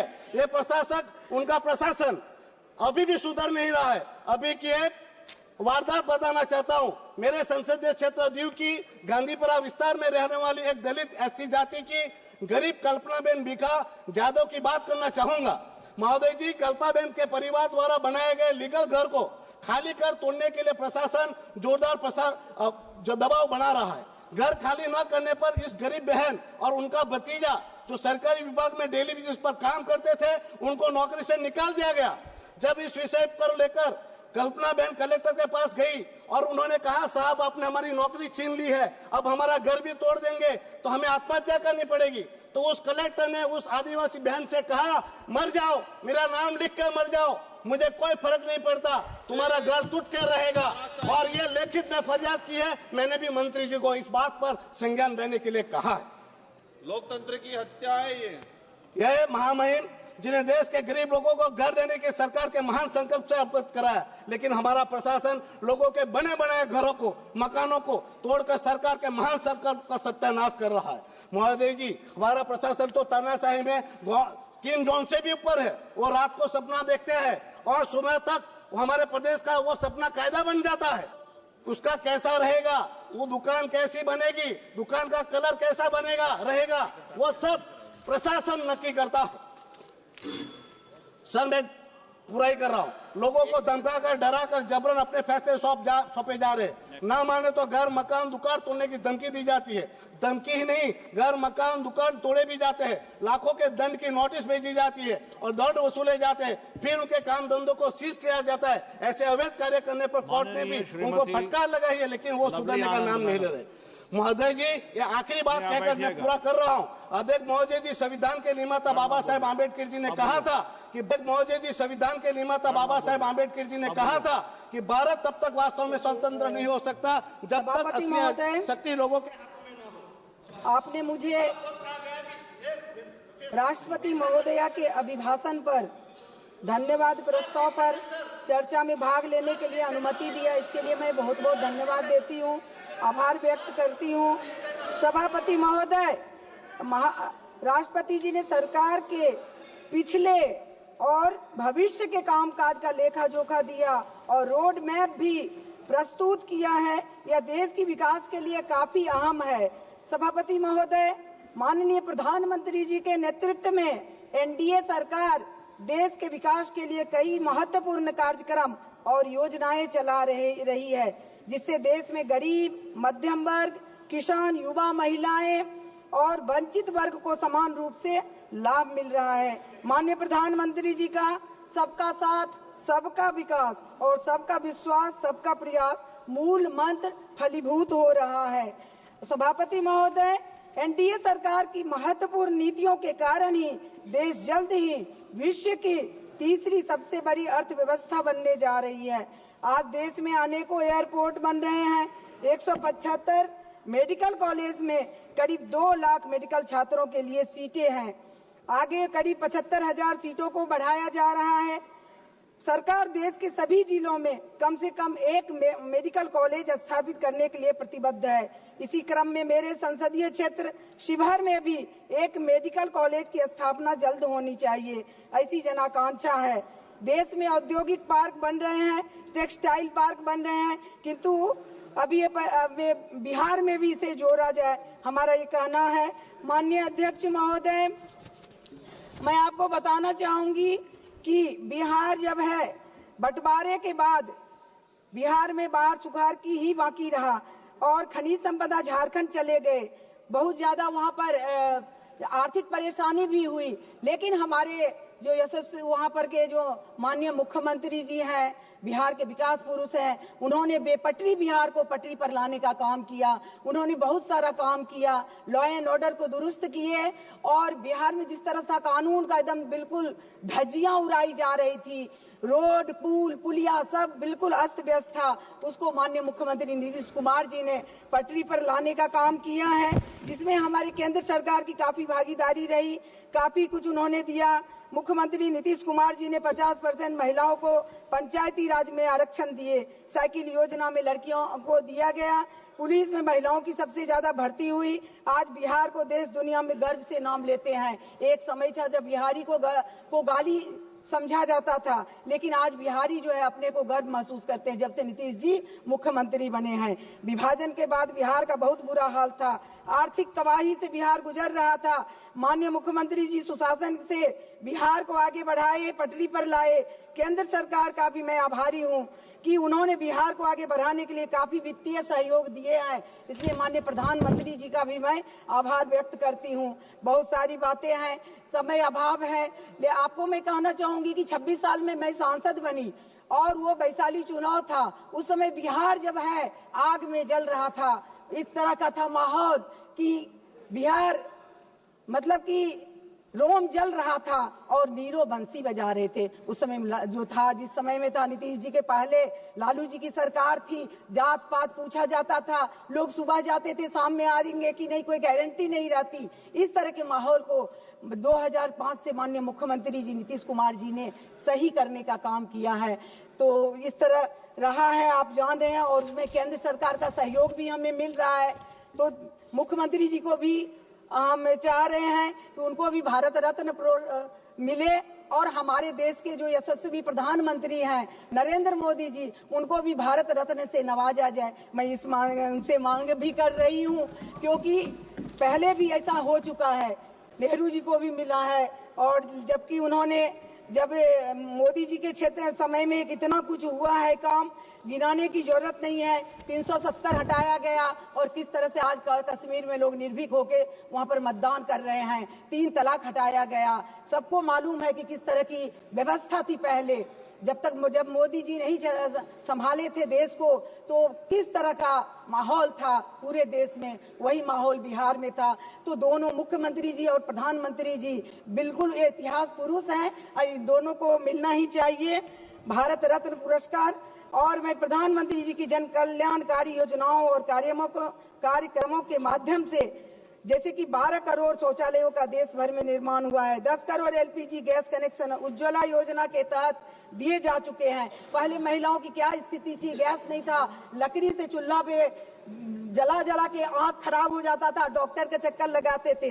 80 करोड़ से अधिक लोगों को मुफ्त अनाज दिया जा रहा है, जो विश्व की सबसे बड़ी लोक कल्याणकारी योजना है। सरकार के प्रयास से 25 करोड़ लोगों को गरीबी रेखा से ऊपर लाने का प्रयास किया जा चुका है। यह नीति आयोग की रिपोर्ट है। ईज ऑफ डूइंग बिजनेस से व्यापार में सुगमता आई है। विदेशी निवेश भारत के प्रति आकर्षित हो रहा है। मुद्रा लोन से व्यापारियों को लाभ मिल रहा है। डिजिटल व्यवस्था से आज सुदूर ग्रामीण इलाकों में भी मोबाइल से पेमेंट हो रहा है, व्यापार सुगम हो रहा है और मोदी जी की सफल नीतियों के कारण ही संभव हो रहा है। थोड़ा ये है कि डिजिटल व्यवस्था से थोड़ा ठगी और जालसाजी जो हो रहा है उस पर भी थोड़ा ध्यान देने की जरूरत है, लगाम लगाने की जरूरत है। सरकार इसके प्रति चिंतित है। हमने देखा सर, और मैं बिहार के शिवहर संसदीय क्षेत्र की प्रतिनिधि हूँ।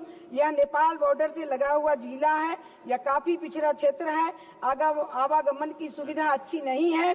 इससे मद्देनजर बागमती नदी पर शिवहर क्षेत्र में अदौरी, कोड़ी पाकर और बूढ़ी गंडक पर सरसावा मोतिहारी पुल आवश्यक है।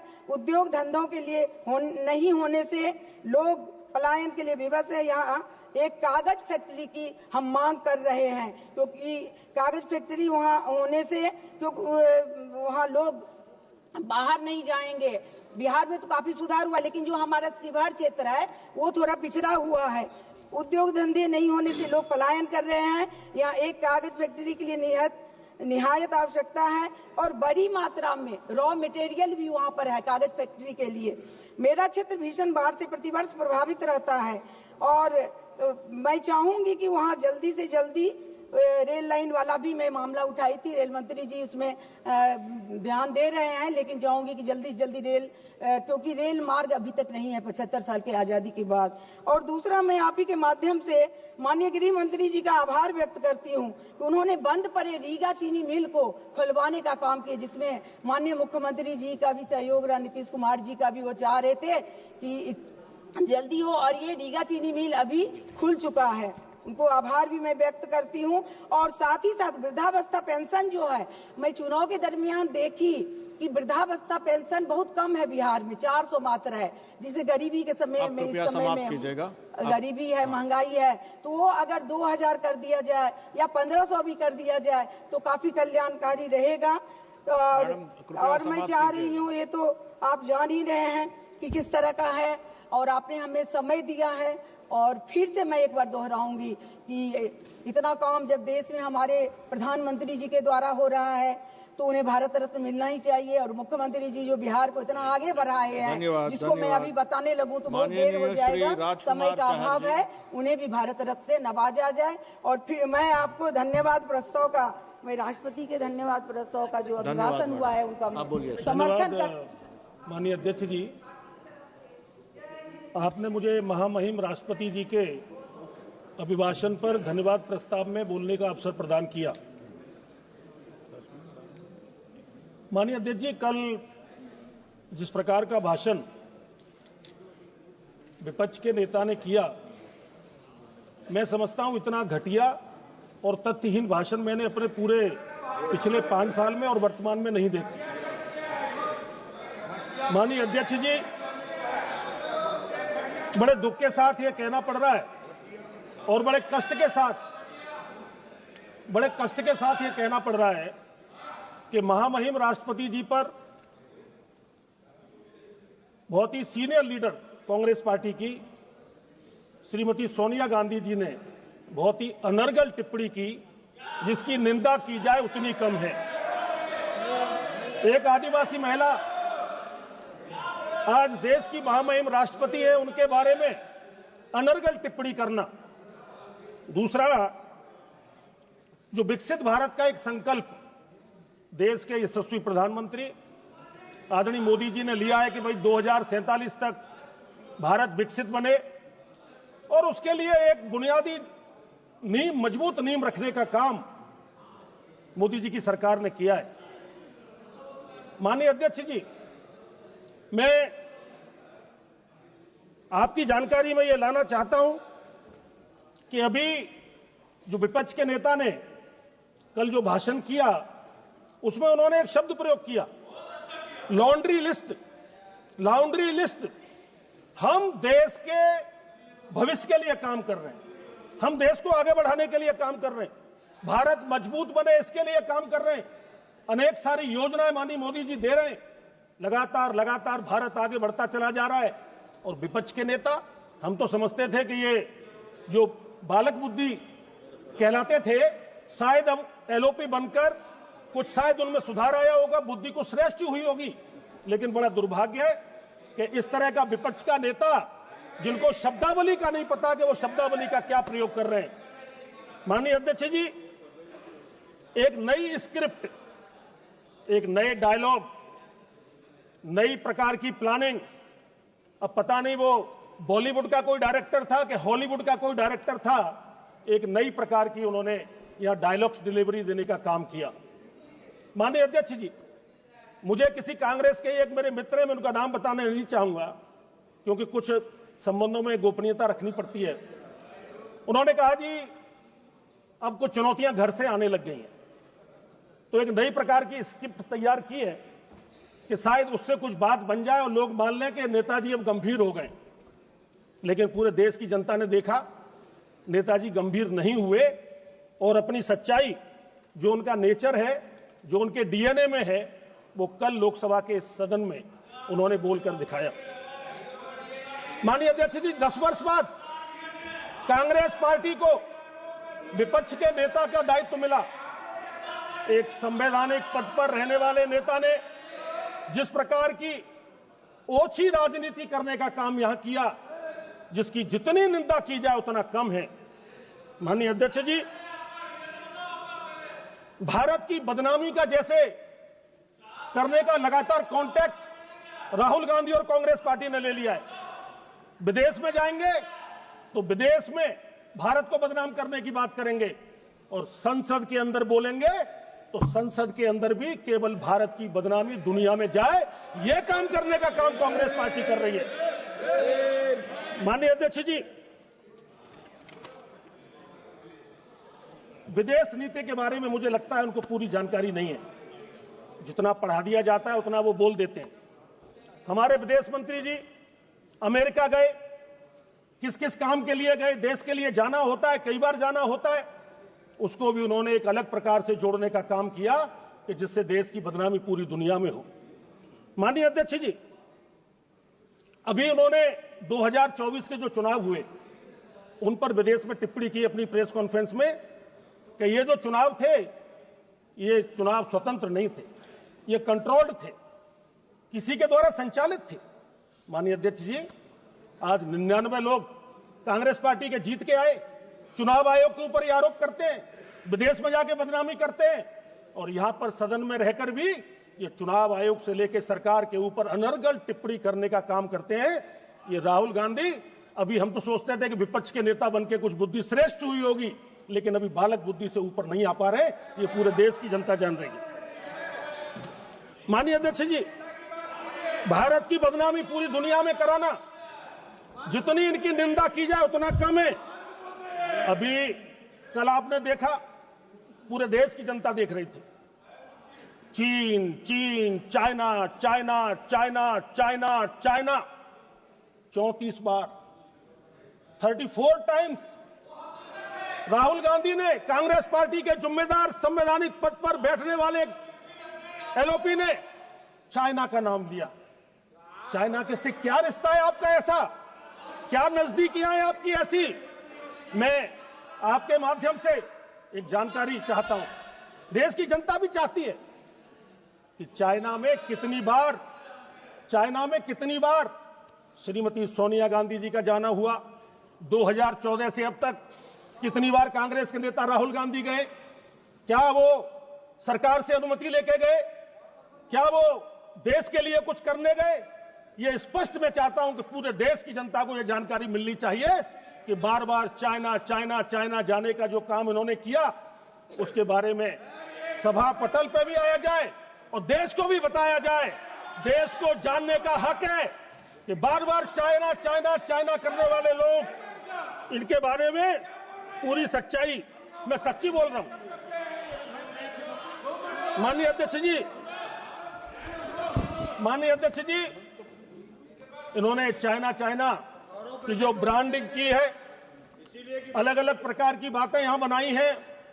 मैं आपके माध्यम से मैं बताना चाहता हूं कि ये जो बोलते हैं कि भाई माननीय प्रधानमंत्री जी पर टिप्पणी की, कि माननीय प्रधानमंत्री जी और सेना के बीच में कोई मतभेद थे, इससे ज्यादा छोटी बात कोई हो नहीं सकती। ये रक्षा क्षेत्र का मामला है, माननीय अध्यक्ष जी, चाइना में आज जो चाइना जहां खड़ा है, जो कह रहे हैं कि हमसे 10 साल आगे है, उसका कारण क्या था? रक्षा क्षेत्र में हम कमजोर क्यों हुए? ये थी कांग्रेस पार्टी की नीतियां।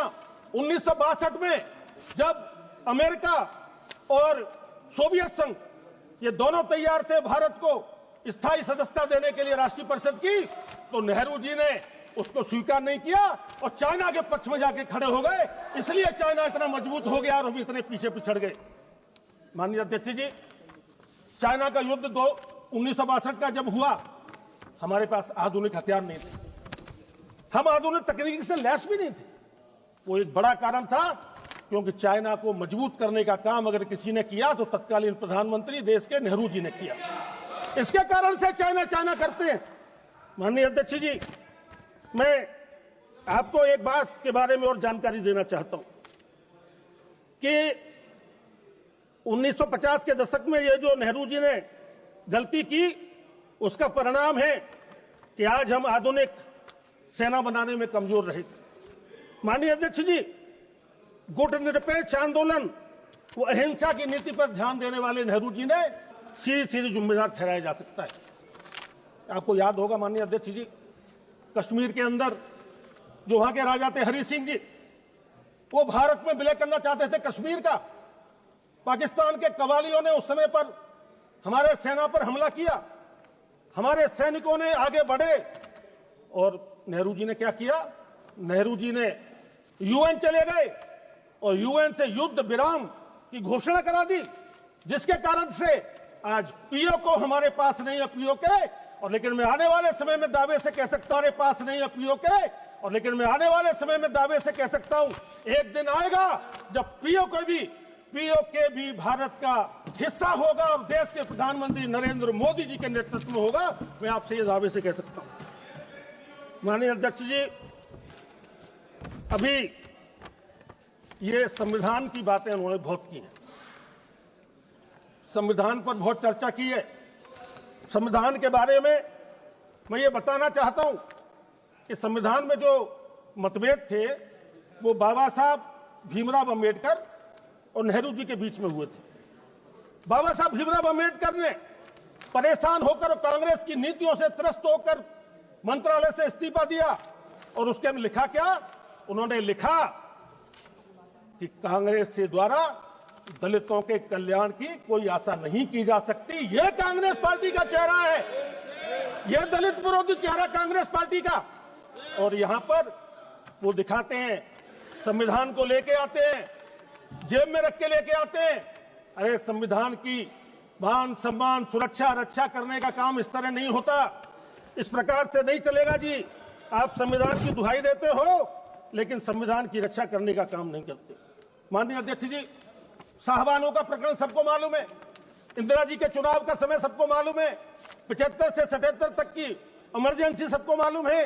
क्या क्या तुष्टीकरण के लिए इन्होंने नहीं किया, ये पूरे देश की जनता माननीय अध्यक्ष जी जानती है।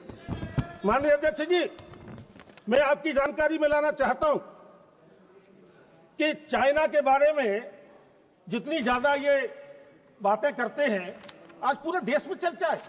भाई राहुल गांधी को क्या हो गया है, कांग्रेस पार्टी को क्या हो गया है, चाइना की इतनी बातें कर रहे हैं। इसी प्रकार से माननीय अध्यक्ष जी, मैं आपकी जानकारी में देना चाहता हूं, आपके माध्यम से पूरे देश की जनता इस पक्ष को सुन भी रही है कि मनमोहन सिंह जी की सरकार में एक ऑर्डिनेंस लेके आई थी गवर्नमेंट, यही पार्लियामेंट के अंदर राहुल गांधी ने सरकार को छोटा समझा और अपने आप को बड़ा समझा। उस पूरे ऑर्डिनेंस को फाड़ने का काम इसी पार्लियामेंट के अंदर किया और सार्वजनिक मंचों पर भी उसने किया, प्रेस कॉन्फ्रेंस में भी किया, सब जगह ऑर्डिनेंस को फाड़ने का काम किया। क्या था ये, संविधान का सम्मान था क्या? माननीय अध्यक्ष जी, मुझे एक बात को कहते हुए बड़ा कष्ट हो रहा है, मैं बड़े दुखी मन से कह रहा हूं, राहुल गांधी ने माननीय प्रधानमंत्री जी के ऊपर बड़ी छोटी टिप्पणी की, बड़ी हल्की टिप्पणी की जो नहीं करनी चाहिए थी। उन्होंने कहा प्रधानमंत्री मुंह नीचा कर रहे हैं, ये रिकॉर्ड में है। उन्होंने कहा प्रधानमंत्री जी मुंह नीचा कर रहे हैं। माननीय अध्यक्ष जी, मुंह नीचा करने का, चेहरा छुपाने का, कंधे झुका के चलने का, सिर झुका के चलने का पाप कांग्रेस पार्टी ने किया है। हमारे प्रधानमंत्री मोदी जी ने तो सीना चौड़ा कर 56 इंच का सीना लेकर पूरे देश को दुनिया के अंदर मजबूत स्थापित करने का काम किया है। कांग्रेस पार्टी को इसके लिए माफी मांगनी चाहिए। जिस प्रकार प्रधानमंत्री जी पर अनर्गल टिप्पणी करने का काम किया, और राहुल गांधी को भी इसके लिए माफी मांगनी चाहिए। माननीय अध्यक्ष जी, मैं एक और महत्वपूर्ण बात आपसे कहना चाहता हूं। आरएसएस, राष्ट्रीय स्वयंसेवक संघ, पूज्य चालक आदरणीय मोहन भागवत जी, उनके बारे में भी अनर्गल टिप्पणी करने का काम यहां किया गया। माननीय अध्यक्ष जी, ये क्या जाने संघ के बारे में। आज संघ दुनिया की सबसे बड़ी गैर राजनीतिक शक्ति है। आज संघ है जो देश का निर्माण भी करती है। आज संघ है जो समाज का निर्माण भी करती है, देश को आगे बढ़ाने का काम करती है। और जब भी कोई आपदा आती है तो उस आपदा में भूकंप आए, आपदा आए, कोई भी आए, कुछ भी घटनाएं घटती हैं, तो राष्ट्रीय स्वयंसेवक संघ का स्वयंसेवक आगे निकल के जाता है और समाज की सेवा करने का काम करता है। यह राष्ट्रीय स्वयंसेवक। अरे संघ को समझना चाहते हो, जाइए संघ में, शाखा में जाइए। माननीय अध्यक्ष जी, मैं अपनी बात को और आगे बढ़ाते हुए आपसे मैं ये कहना चाहता हूं कि देश के पूर्व प्रधानमंत्री भारत रत्न श्री अटल बिहारी वाजपेयी, वो भी संघ के प्रचारक थे, स्वयंसेवक थे। और बड़े गर्व के साथ मैं कहना चाहता हूं कि आज भी देश के प्रधानमंत्री श्री नरेंद्र मोदी जी, वो भी राष्ट्रीय स्वयंसेवक संघ के एक स्वयंसेवक और प्रचारक के रूप में उन्होंने अपने जीवन में काम किया है। माननीय अध्यक्ष जी, मैं एक 2-3 बातें कहकर अपनी बात को पूरी करूंगा। अभी ये कांग्रेस पार्टी थी जिन्होंने संघ के ऊपर प्रतिबंध लगाया, एक बार नहीं 4 बार लगाया। देश की आजादी के समय भी, उसके बाद भी, और बाद में जब बाबरी का विध्वंस हुआ तो उस समय भी संघ को प्रतिबंधित किया गया। लेकिन माननीय अध्यक्ष जी, ये मैं गर्व के साथ कह सकता हूं, मैं भी एक संघ का स्वयंसेवक हूं, गर्व के साथ कह सकता हूं, संघ पर जब जब प्रतिबंध लगाया गया है, संघ उतनी ही मजबूती से आगे चढ़ के आया है, आगे बढ़ के आया है। माननीय अध्यक्ष जी, मैं देश के प्रधानमंत्री आदरणीय श्री नरेंद्र मोदी जी को मैं हृदय से धन्यवाद देना चाहता हूं कि उन्होंने जुलाई 2024 में कर्मचारियों के लिए, जो चाहे सरकारी कर्मचारी हैं, वो संघ की शाखा में जा सकते हैं। ये ऐतिहासिक निर्णय करने का काम हमारे मोदी जी की सरकार ने करके किया है। इससे बड़ा काम मैं समझता हूं कोई नहीं हो सकता था। माननीय अध्यक्ष जी, मैं एक बात को पूरी करके अपनी बात को मैं खत्म करूंगा, पूरा करूंगा। महाकुंभ की चर्चा राज्यसभा में भी हो रही है, महाकुंभ की चर्चा लोकसभा के पटल पे भी हो रही है। महाकुंभ की दिव्यता और भव्यता के साथ साथ चल रहा है। मौनी अमावस्या, बसंत पंचमी के अवसर पर गंगा यमुना सरस्वती की दिव्य संगम, दिव्य धाराओं के पवित्र अमृत स्नान का पुण्य हमारे साधु संतों के साथ पूरे देश की जनता प्राप्त कर रही है। भारत की कालजयी, मृत्युजयी, सनातन वैदिक संस्कृति और आध्यात्मिक प्रतिमानों की श्रेष्ठ अभिव्यक्ति महाकुंभ है। माननीय अध्यक्ष जी, सनातन संस्कृति और धर्म की रक्षा का शुभ संकल्प है। हाँ, दुर्भाग्यपूर्ण है एक घटना वहां घटी, निश्चित रूप से दुर्भाग्यपूर्ण है। हम उन सब परिवारों के प्रति शोक संवेदना व्यक्त करते हैं।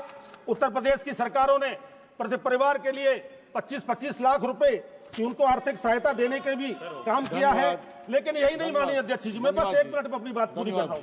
यही नहीं, इससे पहले भी घटना कोई भी या दुर्भाग्यपूर्ण हो सकती है, लेकिन जिस प्रकार से कांग्रेस समाजवादी पार्टी की राज्यसभा की सांसद श्रीमती जया बच्चन, जो प्रयागराज की बहू भी हैं, जहां पर कुंभ चल रहा है, उन्होंने कितना घटिया इस तरह का बयान दिया कि कुंभ के हमारे गंगा जमुना सरस्वती के संगम में लाशें जा रही हैं, कैसे वहां लोग स्नान कर रहे हैं। धन्यवाद। कौन सी सोच है? धन्यवाद। ये सनातन विरोधी सोच कहां से आ गई? माननीय अध्यक्ष जी, इससे पहले भी 1986 में, 2013 में अनेक बार भी इस प्रकार की घटनाएं हुई है।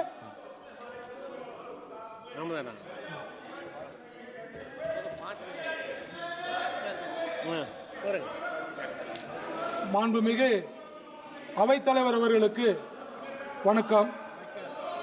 இந்திய அரசு தயாரித்த முழு உரையையும் எந்த மாற்றமும் கருத்து வேறுபாடு இல்லாமலும் மாற்றி தன் விருப்பத்தை படிக்காமல் குடியரசுத் தலைவர் உரையாக இந்த அவைக்கு உரையாற்றிய குடியரசுத் தலைவர் அவர்களுக்கு நன்றியை தெரிவித்துக் கொள்கின்றேன். இந்த நிலை தமிழ்நாடு சட்டமன்றத்திலே இல்லை என்பது கொஞ்சம் மனவேதனையாக இருக்கின்றது. பீகார் மாநிலத்துக்கு அபரிவிதமான நிதியை கொடுத்துவிட்டு தமிழகத்துக்கு திருக்குறளை அள்ளி கொடுத்த நிதியமைச்சருக்கு என்னுடைய நெஞ்சார்ந்த நன்றியை கூறிக்கொள்ளுகின்றேன். குடியரசுத் தலைவரின் உரைக்கு நன்றி தெரிவிக்கும் பொழுது என்னுடைய சில கருத்துகளையும் ஆலோசனைகளையும் அரசின் கவனத்துக்கு கொண்டு வர நான் கடமைப்பட்டிருக்கின்றேன். நாடு கடந்த 10 ஆண்டுகளிலே முன்னேறிவிட்டதாக உரையிலே குறிப்பிட்டிருக்கிறீர்கள். ஆனால் வாங்கிய கடனுக்கு வட்டி கட்ட கடன் வாங்குகிறீர்கள்.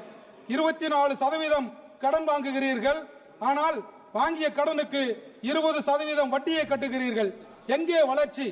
2014 அமெரிக்க டாலர் 60 ரூபாய், இன்றைக்கு 87 ரூபாய். இதுதான் வளர்ச்சியா?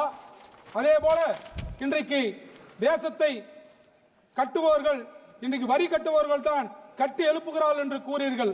உண்மைதான். ஆனால் அவர்கள் இங்கே மதிக்கப்படுகிறார்களா? இல்லை.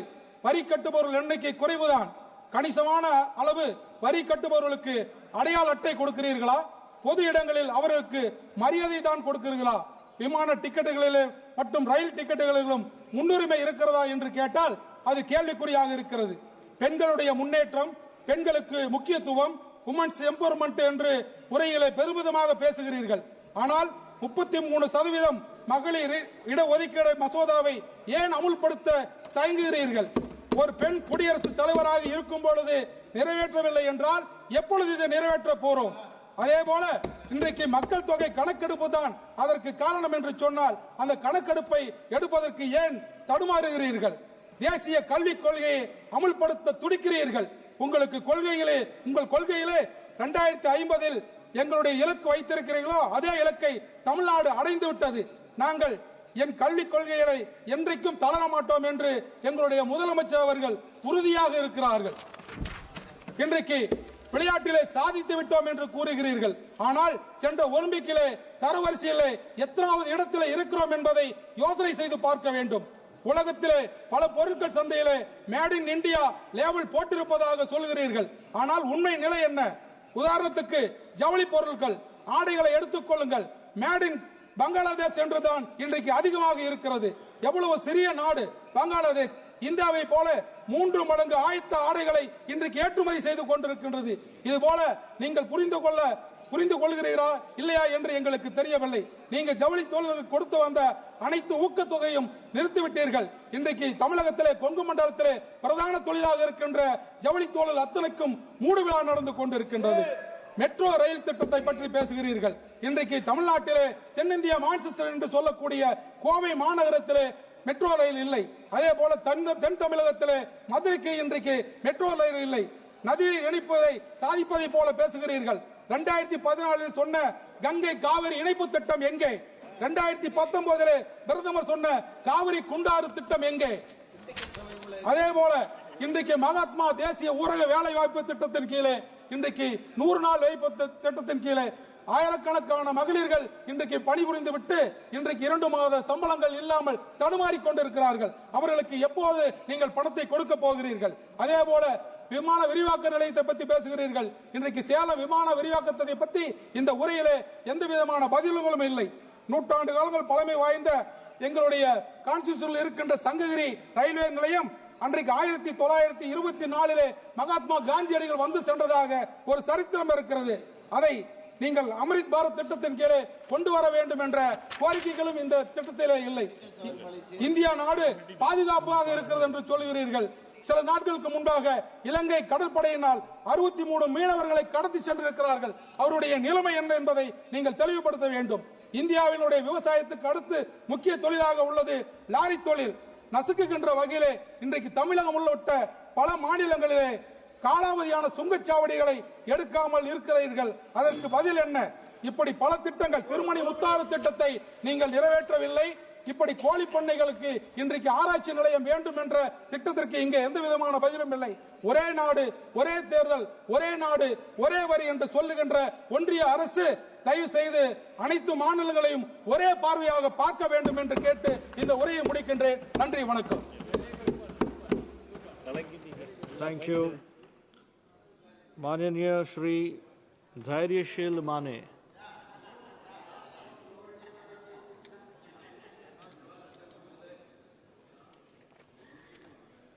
माइक नहीं आया। धन्यवाद अध्यक्ष महोदय, मुझे आपने महामहिम राष्ट्रपति जी के अभिभाषण पे धन्यवाद प्रस्ताव पे बात करने का मौका दिया।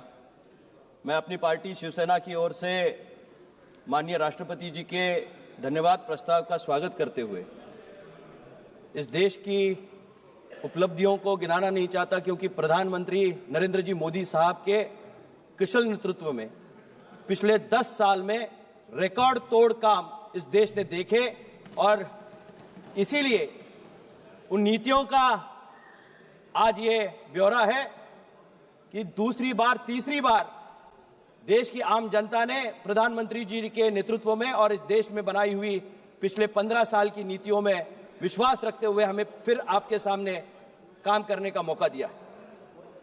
मैं राष्ट्रपति जी का अभिभाषण बहुत गौर से सुन रहा था। सर्वप्रथम मैं देश के उन शूरवीरों को जिन्होंने इस देश के लिए अपनी जान गंवाई है, जान न्यौछावर की है, उन पे उनका धन्यवाद करते हुए उनको नमन करना चाहूंगा। निश्चित रूप से ये जो अभिभाषण है ये सरकार की नीतियों का एक दर्पण है, बल्कि भविष्य का भारत कैसा होगा इसका एक दिशा दर्शक भी है।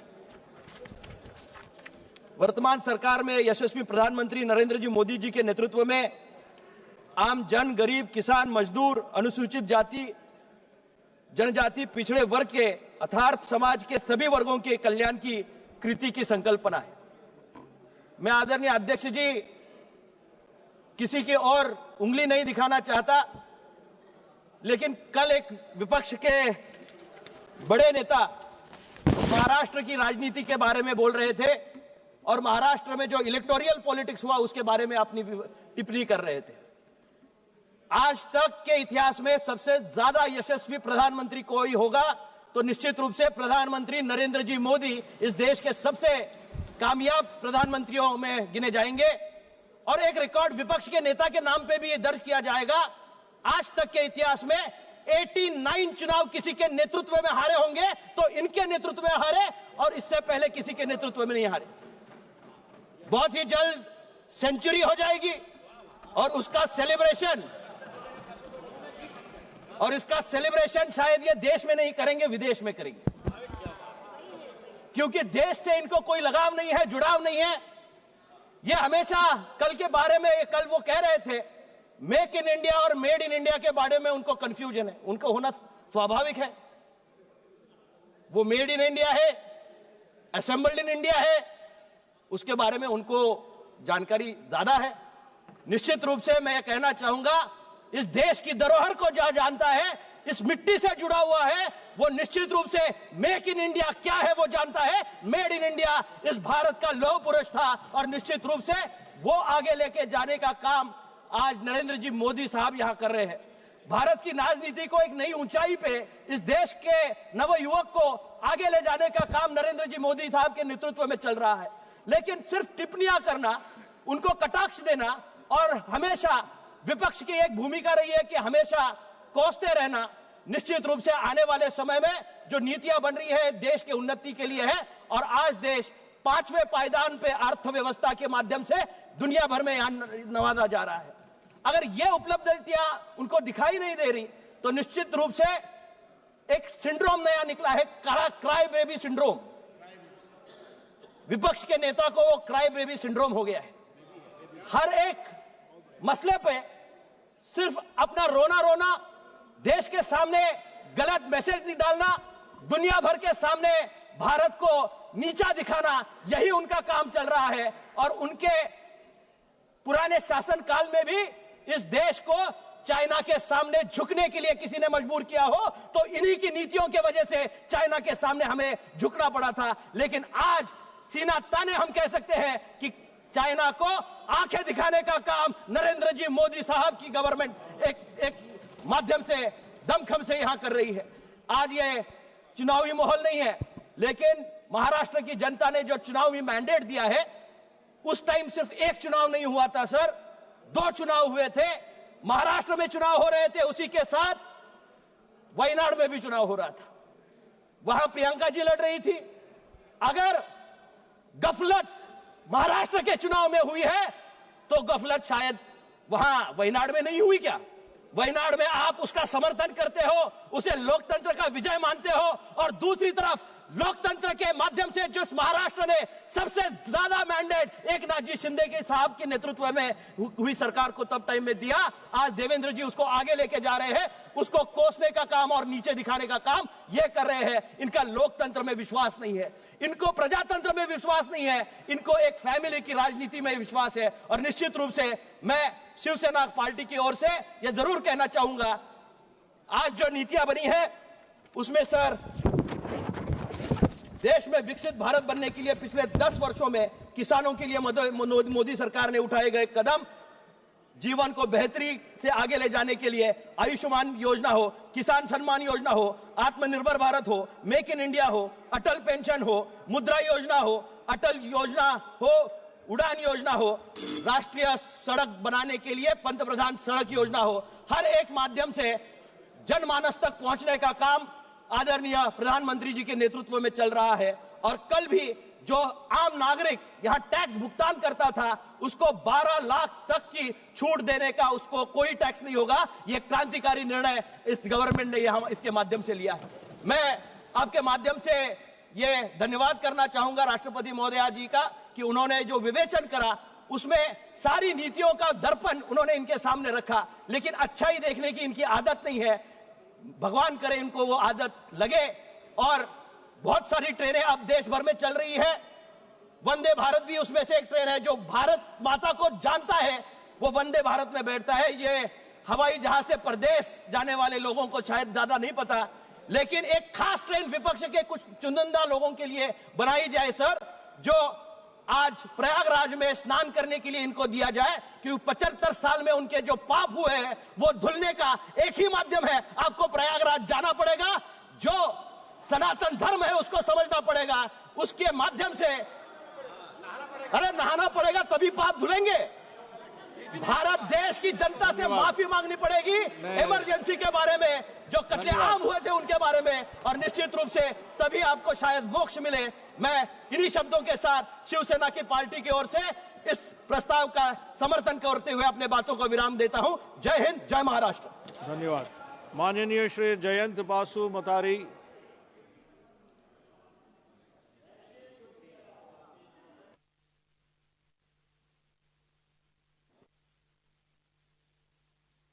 मैं आपको धन्यवाद देता हूं कि आपने मुझे राष्ट्रपति के अभिभाषण पर बोलने का मौका दिया। इस समय महाकुंभ का ऐतिहासिक पर्व चल रहा है। ये भारत की सांस्कृतिक परंपरा और सामाजिक चेतना का पर्व है। और सबसे पहले मैं केंद्र सरकार और उत्तर प्रदेश सरकार को प्रयागराज में इतने बड़े भव्य और ऐतिहासिक महाकुंभ को आयोजित करने के लिए बधाई देता हूं।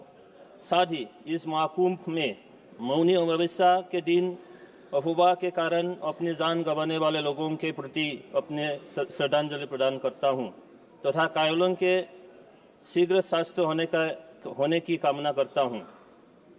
ये बहुत खुशी की बात है कि केंद्र सरकार ने जनजातीय समाज के 5 करोड़ लोगों के लिए कल्याण और विकास के लिए धरती आबा जनजातीय ग्राम उत्कर्ष अभियान प्रारंभ किया है तथा इसके लिए 80,000 करोड़ रुपए का प्रावधान किया गया है।